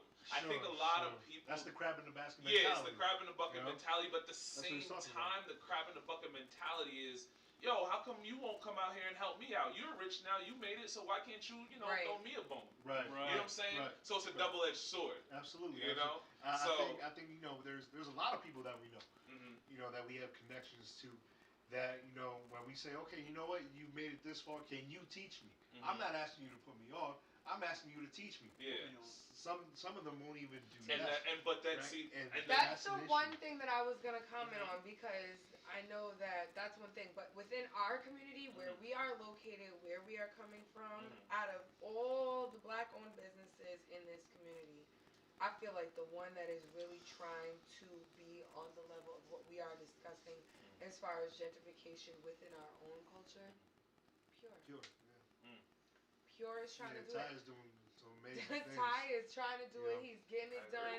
It was a rough start. They're obviously they're not all the way there yet. But as far as when I say every little niche and cranny within the community, they're trying to reach out to the kids, to the teenagers, to the younger ones, to the older crowds, church women, people who are in different groups within politics. I know that there's multiple different meetings that are held there. I know when I used to hope open mic night, I had the mayor and I had one of the councilwomen there. Like, it was really and they're trying to stay on that same flow. So, and I just hope and I wish that all them their success with that, because honestly, they're gonna be the glue that's gonna tie Poughkeepsie together. Ty's done great things. I've held my political meetings there.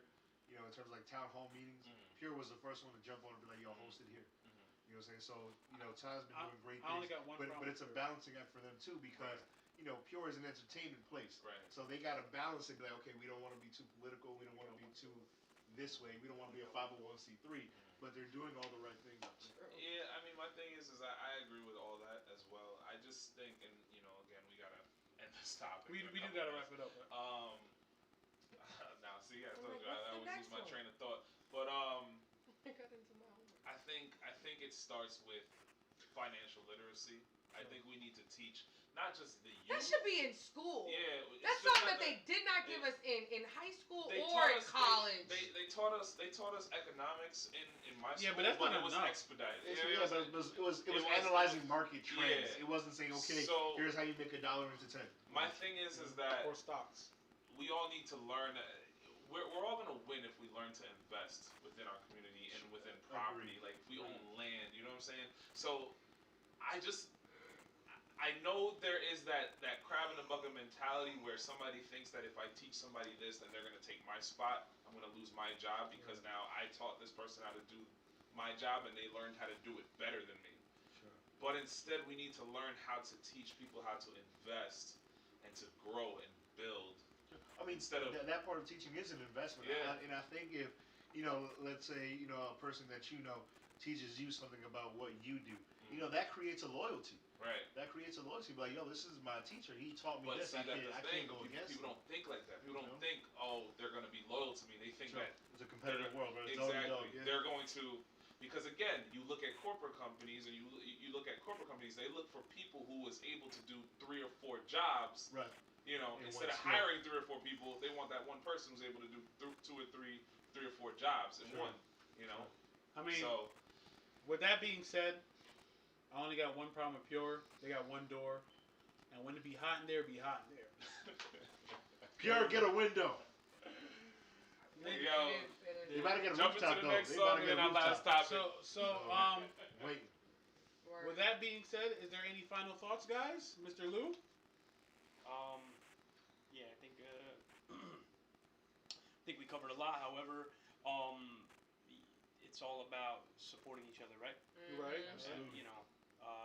Everybody needs the support, community support, and educate our children, and be educated ourselves on what's going on around us. Like you said earlier, take a part in your elections, and get to know what's going on, so you can be prepared for these types of things when they happen, and you can be a part of the decision-making process.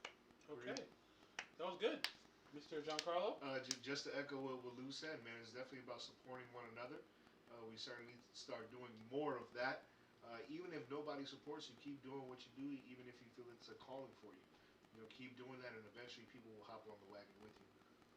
Okay, and lovely Miss India for the final. I would definitely just want to say one thing. If anybody from Syracuse is watching, I definitely think y'all need to say something. There should not be any gentrification going on there right now.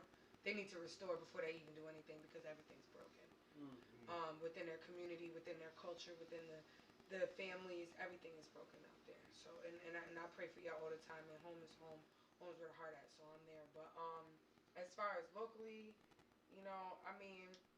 all the way on the bandwagon with it. It really is about support and, supporting local businesses, not even just black-owned businesses, because this is gentrification. Yeah. This is gentrification within our community, and there's such a big mix. And I do like the businesses that owners that I do know and that I do see, like, they are very, very consistent on supporting each other. I know that I have some really great relationships with a few different business owners within the town that are always ready and willing to support me in anything that I do, and I always appreciate that. So, just keep it up, and actually, like, as far as our patrons go as well, like, you guys have to support those businesses as well if you want to keep the culture right. All right. We do have a call. We do have a call. Give me 1 second. Caller, hello. What's happening, Poet Gold? Poet Gold! Gold! What's going on, Gold? Catch Poelities on Wednesday at the Falcon. Now I gotta come over. Make sure y'all check it out. Yeah, but now I gotta come over. It's not a Poelities call. I just happened to pop in, come in the house, and log into one of my favorite shows, Social Thought. Thank you. And I will admit that I've gotten the tail end of this conversation. I think I jumped on an Apollo. So some of what I may have to say may not be applicable. I'm not quite sure. But I know that you guys are talking about community engagement. Yeah. You were talking about some of the things that sort of been passed on, through our actions and what we can do as Black people, particularly people of color. And gentrification. Gentrification. Okay, so I caught the tail end of that. Gentrification has always been that thing that's been historic. It's not new. This goes back hundreds of years. Going back to Harlem, where you had first, the enrichment of whites in Harlem, and then you had blacks in Harlem, and now you got white people back in Harlem trying to rename Harlem. But they need to leave it as Harlem, right? Because that's why they came back in the first place. So now here we are in Poughkeepsie, where we have gentrification, and I have mixed feelings about it. I'm gonna be honest with you. Part of it is that, especially as an artist, because I know the arts sort of promote the influx of newness into a community.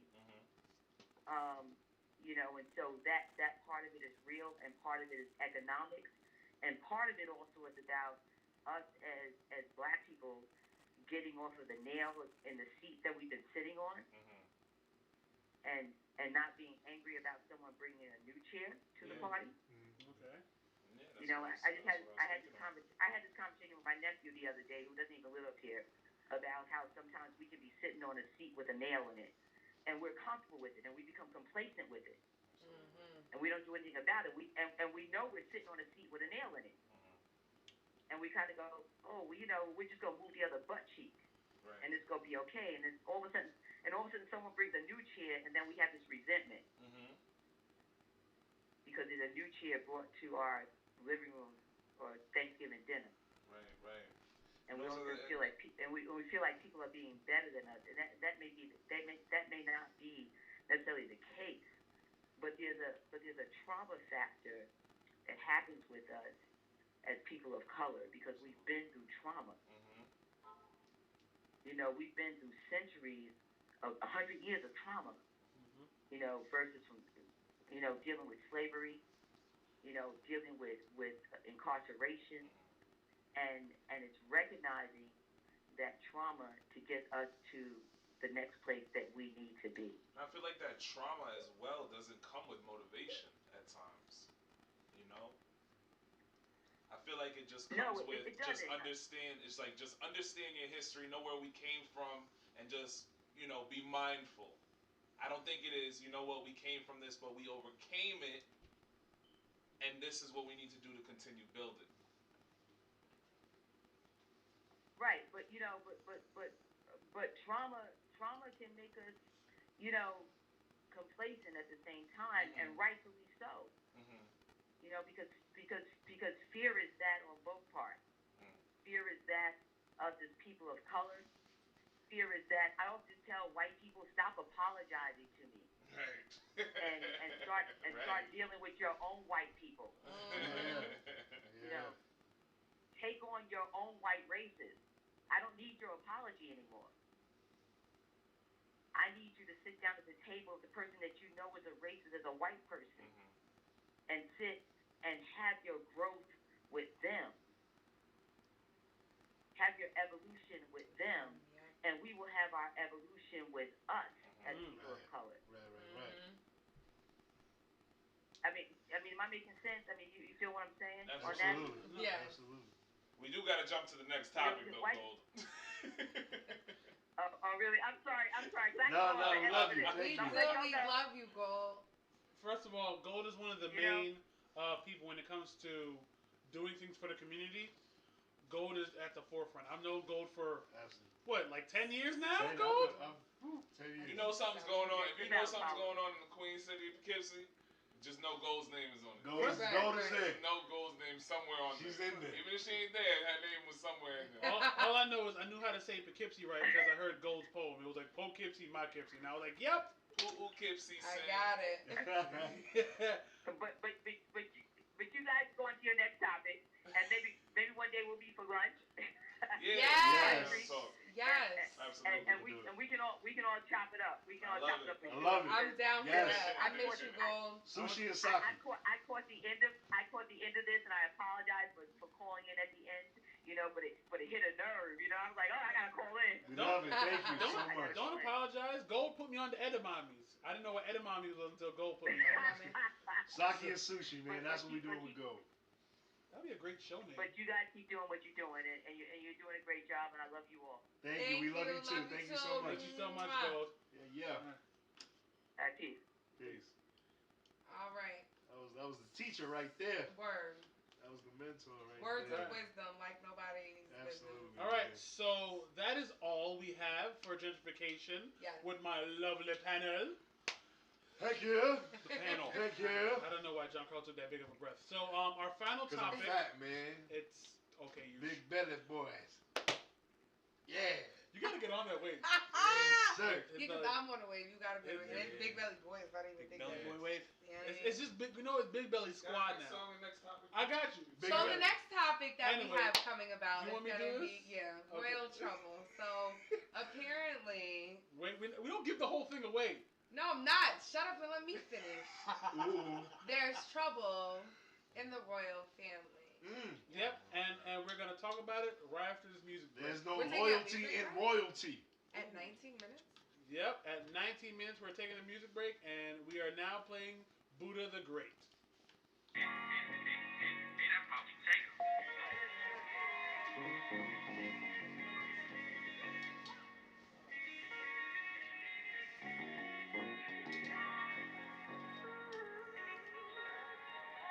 Everything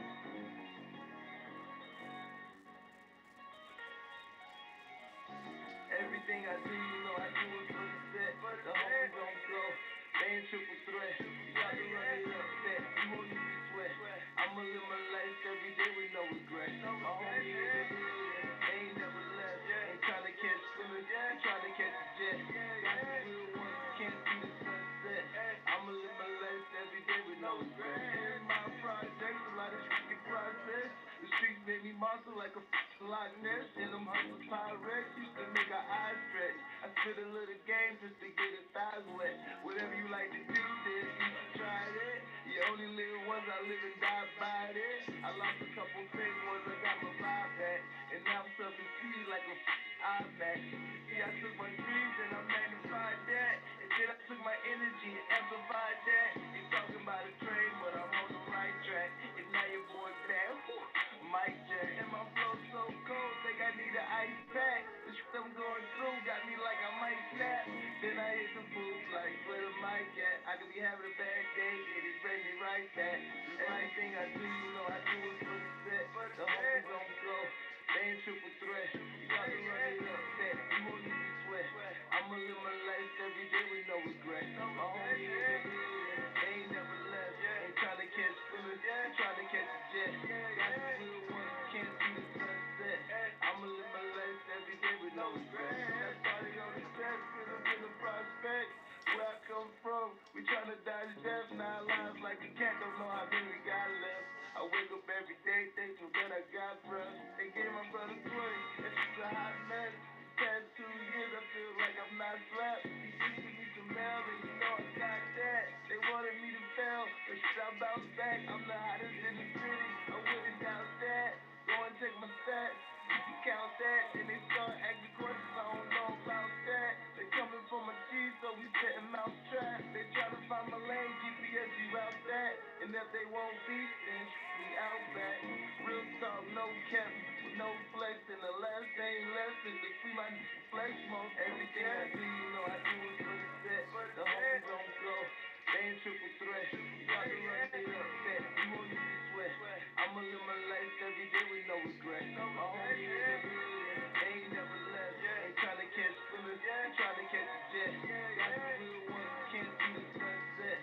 I'ma live my life every day with no regret.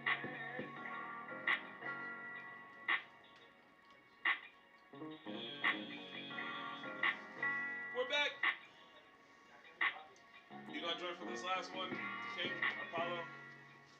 Since it's the last one, we can only literally do like 5 minutes of this one. Mike, if I may, real quick. Absolutely. I think it's important that a lot of people have the weight on their back of carrying racism because of what their predecessors have believed or their ancestors were said to have believed. I mean, I think at this point now we're so far mixed as a culture that it's white people, black people, brown people, whatever you want to call it. But my thing is, I can't hold ill will toward someone that I could easily break bread with every day and have a fantastic time with because my predecessors or my people before me were of a great ignorance. And I think that's something to remember. We shouldn't inherit racism. No, and the thing is Lou, it's not it. And again, there are amazing people. I went to a school that was predominantly white. You know what I'm saying? I've worked in companies that were predominantly white and everything, and of course I've met amazing people. You know what I'm saying? But it doesn't take away the fact that racism does still exist. No, it may not be you. It may not be the next person. It may not, but it still does exist systemically. Absolutely. And there's just ignorance still in the world. So again, I do understand where you're coming from, and again, I do believe that we shouldn't. I do truly believe that we shouldn't, moving forward, if we want to be,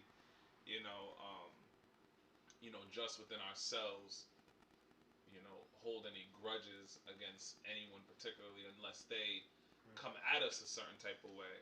Sure. And even at that point, I still believe that we should educate first when it comes to racism. I do believe that we should educate first, and then if they continue to still act ignorantly. But here's the thing: the people That's just my thought on it. But the people in power are educated, though. Mm-hmm. They know. And again, that's where I came in with the systemic part Hence of it. why we see in systemic. the systemic and even in education, we see that. Even how curriculum is constructed, we see that. Even in college, I took a black psychology course. I majored in black psychology. That wasn't part of the psychology department. It was part of Africana studies. Yeah. But psychology is supposed to be psychology, right? Why is there a separation between the two? Absolutely. So when you look at things like that, you still got to call people out on their BS and be like, okay, you know better, and I know you do. Yeah. So why are you still doing this? Right? And again, there's always a way to have that type of conversation. Absolutely. I always think there's always a way to have that conversation. So we're gonna finish up this episode of Social Thought with a real quick, probably like 5-6 minutes here. Is all we got. The Royal Paradise. Everybody, I'm your host, Michael. I'm back. Mr. Lou's in the house. Indy is in the house. John Carl Laverius is in the house. DJ King Apollo is in the house. We're going to have you just step in for this last conversation as well to just get your thoughts real quick. So, trouble in Royal Paradise. You want to be royal? I don't think it's trouble. It's not trouble. It's not trouble. It's not trouble. I don't even know what's going on. I don't really follow it. So, long story short, basically, Harry and Meghan are giving up their royal titles, which means that they're not going to be considered as, well, he's not going to be considered as, or be able to use the royal stamp or HRA, His Royal Highness.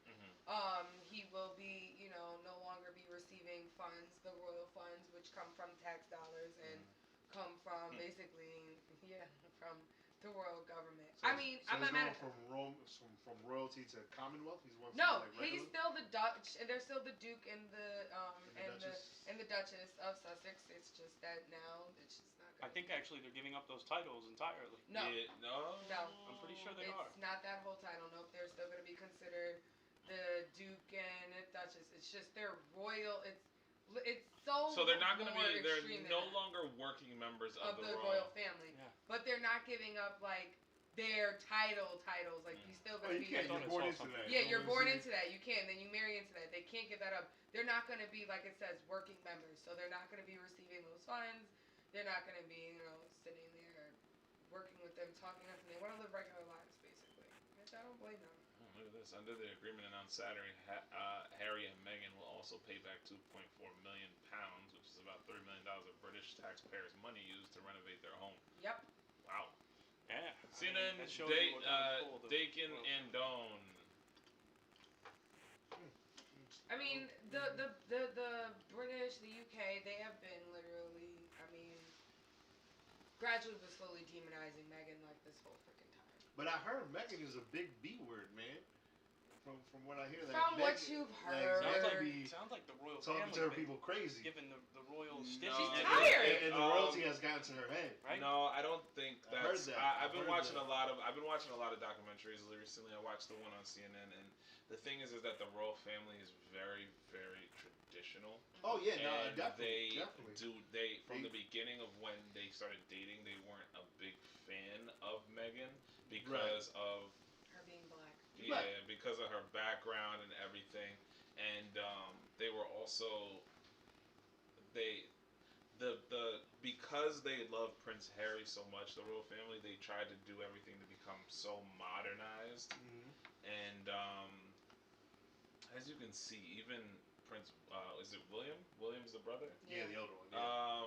You can even see that he has also been quite distanced from Harry as well. But also. He's a cheat. Yeah. Also, Prince Harry has also been a rogue ever since his mother died. Princess Diana died.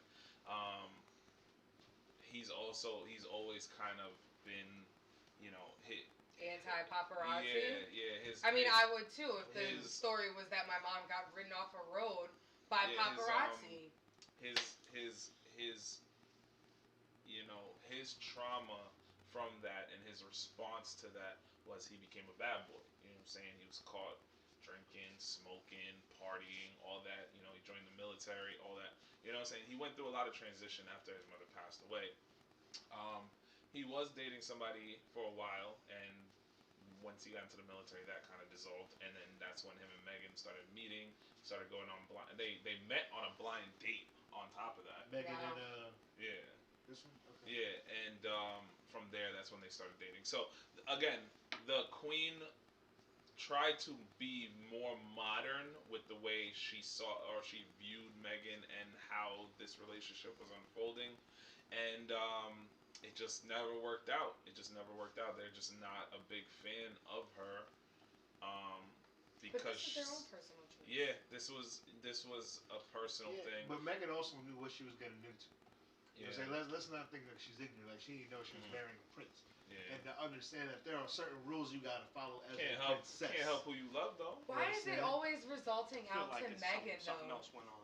I feel like nothing else went on. I Nah, feel like other this stuff has went on. nothing to do with Megan. I think that from day one, like you said, Harry has never wanted to be in the limelight like this. After everything that happened with his mother, he has a very big vendetta against them. Now that he has his own wife, his own family, he would hate to see, I believe that he would hate to see what happened to his mother happen to his wife and child. I'll tell you this Which right makes now. all the sense in the world. I'll tell you this right now. He was forced to step down, Oh, absolutely. and that's a fact. Absolutely. It was they gave him an ultimatum, as you can see it. They gave him an ultimatum. He's like, listen, you're either gonna leave her or you're gonna step down. or you're gonna step down. That's That's it. literally the ultimatum and I respect this right here Right. as this man. He's Because stepping you're giving up royalty.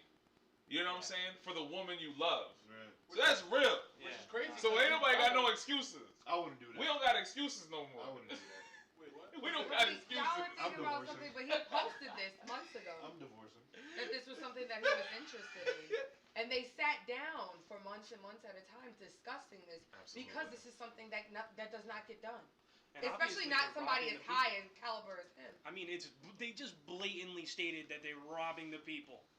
They are to pay back $3 million that was used for the house of That's taxpayer something dollars. that's What something happens because in that was a America house too? that they were going to live in as people, as working members within the royal family. Yeah. Because they are not going to be that anymore, they are willingly paying that back. It's not like they stole that money. That was money that was theirs because they were working members of the family. So that money that got spent was money from the people, and now they're giving it back. I hope it's going back to the people. I don't think Either it's Not going to back the people, but it's going back to the royal Either bank. way, his brother's a nasty cheat anyways. Why are we not talking about him? So anyway, I don't know, but that receding hairline, he just needs to shave all sides because that fading on the top. that joke came out of nowhere, right? Let it go. What? He looks crazy, and he still lets it rock. I mean, Also, the older Looks like a brother is whole bald too, though. horseshoe was The older put brother's in and bald, so he taken gave it off. up. Also, I don't understand why, Mike wanted to like give it up fully too. why we care as much about like this guy giving up his royalties when the whole British like Parliament has not really been doing too well. Like Boris Johnson's really losing it when it comes to this whole Brexit thing. So I mean, I think we like at the end of the day, your mom's not gonna let you clap her cheeks. Go with your family. And the sauce ain't coming out your check, bro. And the sauce ain't coming out your bloody check. So what he said was the decision that I have made for my wife and I to step back is not one I made lightly. It was so many months of talks after so many years of challenges. And I know I haven't always gotten it right, but as far as this goes, there really was no other option. There was something going on. They was not feeling her. They were not feeling her. Y'all are, And- they hated her. They hated her. In all the tabloids, they talked so much junk about her. They ran her through the dirt. They literally demonized. They made her Because she seem black. like a demon. Legitimately. Because she's black. Because It's a legitimate she's thing. mixed. Because she's mixed. And she's because black. that is You're not bringing, something that you're is not within marrying the another family. royal family. You're bringing somebody outside. Majority of the time, You know what I'm saying? the tabloids that come from the UK are all literally in a negative light of her. Absolutely. And I was watching an interview about them, Yeah. and it legitimately was like, oh, Kate eats avocados. She's trying to stay healthy and fit. And then it was legitimately like the next argument or point was like, oh, well, Meghan eats avocados. She's funding the war. That's great. Like, what? Well, you gotta understand when They went through lots of yeah, but we understand when the royalty controls the media, like they can say what they want, but they gotta go through the queen first. So if the queen don't quit it, you don't think they gonna quit it? Like, come on. I don't think the queen holds that much power though. The queen doesn't really hold power. they don't have, they respectively don't have they any don't power, hold but they they're hold very, influence. yeah, absolutely. I mean, really, right? It goes back to like the 1600s. I think the English were responsible for initializing slavery on African Americans in the early colonies. Boom. So Lou with the thoughts. I'm gonna get goes all back the to way all that. technical. So I love what Gold is saying. Spaniards. Gold said that why don't we have the perspective that she just laid down the law? Yeah, he did. Look, I mean, to be honest, man, she's a mixed woman, and half of that mix is black. She was like, "Look, you ain't gonna give this up." So he was like, "Babe, I'm sorry. You know that's right. Hey, Ma, I don't want to be a prince no more. I'm leaving." Yeah, I think that he definitely didn't want to be like that in the first place, and I think that's why he fell in love with her, because it wasn't the limelight that kept her there. And I think that's why he loves her so much, because he's like, I don't give a fuck about this either. She was down. Yeah, she was a down-ass chick. But you see, what I'm But saying she's still is married into a royal family. Yeah, she but did. all the original tension against colored people still reigns really supreme within that hierarchy. There's never been anyone of color within royal blood, and now they have legitimately made a baby. Gonna have a mixed prince. Oh, I mean, and that was a slap in the Parliament's face. Prince. So that's probably Prince that has now have to step back from royal duties. So like, does Archie get like he's done? done. No, I mean, Is Archie done? Because I mean, he's a kid. He can't give up his. He's own like, what life. did I do?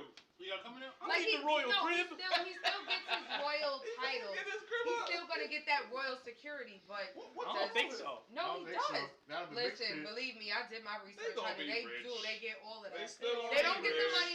No. They're still gonna be rich, but not off of that money, off of their own money. What's going on here? I can't sleep in the royal crib. It's literally just working members. They're Daddy, losing the I'm money. trying to Millie Rock. You can't live on this state no more. Sorry, baby, no more royal rattle. What do you? Now I'm sounding really ignorant. Now, what do they do as a what do they Nothing. do? Nothing, bro. It's just fancy. That's just how oh my God, the queen. All right, well that's it, y'all, because this is about to. It's like seeing Alshon in New York City. Oh, it's Alshon. The lady's gonna start yelling at us. So, final thoughts, real quick. I think that everybody needs to stop thinking that it's all Megan's fault, because at the end of the day, Harry It's her definitely didn't fault. think by herself. I think that she definitely was like, I'm not with it from jump. And he was like, really, I'm not either. But you got my back, I got your back, we out of here. That's how I feel like it was. I feel like he was like, yo, don't worry, we got all the money already. Let's just do Yeah, it. you got it. Yeah, honestly, you do. You got the money already. What we're else? Good. We're straight. You got everybody knows who you are already. We'll tell the public that we're setting up some sort of private thing, but we're already good, love. Word. British accent. Hey, everybody, and you say? I agree with Lou, man. All right. 90 seconds. King Apollo. Nothing. And all right, everybody, go. You see that link right there that we just posted? www.mixcloud.com/Apollo -Bishop / Go listen to my boy's new mix. Listen to it. It is fire. DJ King Apollo's new mix is out right now on Mixcloud. It's also, called Strip Club Saturdays. Everybody, shout out to Giancarlo Barris, India, Lou, 60 seconds. DJ King Apollo, and I'm your host Michael. I'll see you all next time. Leave a comment and a rate on iTunes, Watch, Spotify. share, repeat. Watch, share. Leave us a rate. We want to know how you feel about the show. Listen, We love you. share, repeat. Thank you. Watch, share, repeat. Do it all. Love y'all. Thanks for tuning in. Yeah. Thanks for See you tuning next in. week. See you next week. Peace out, y'all. In our block.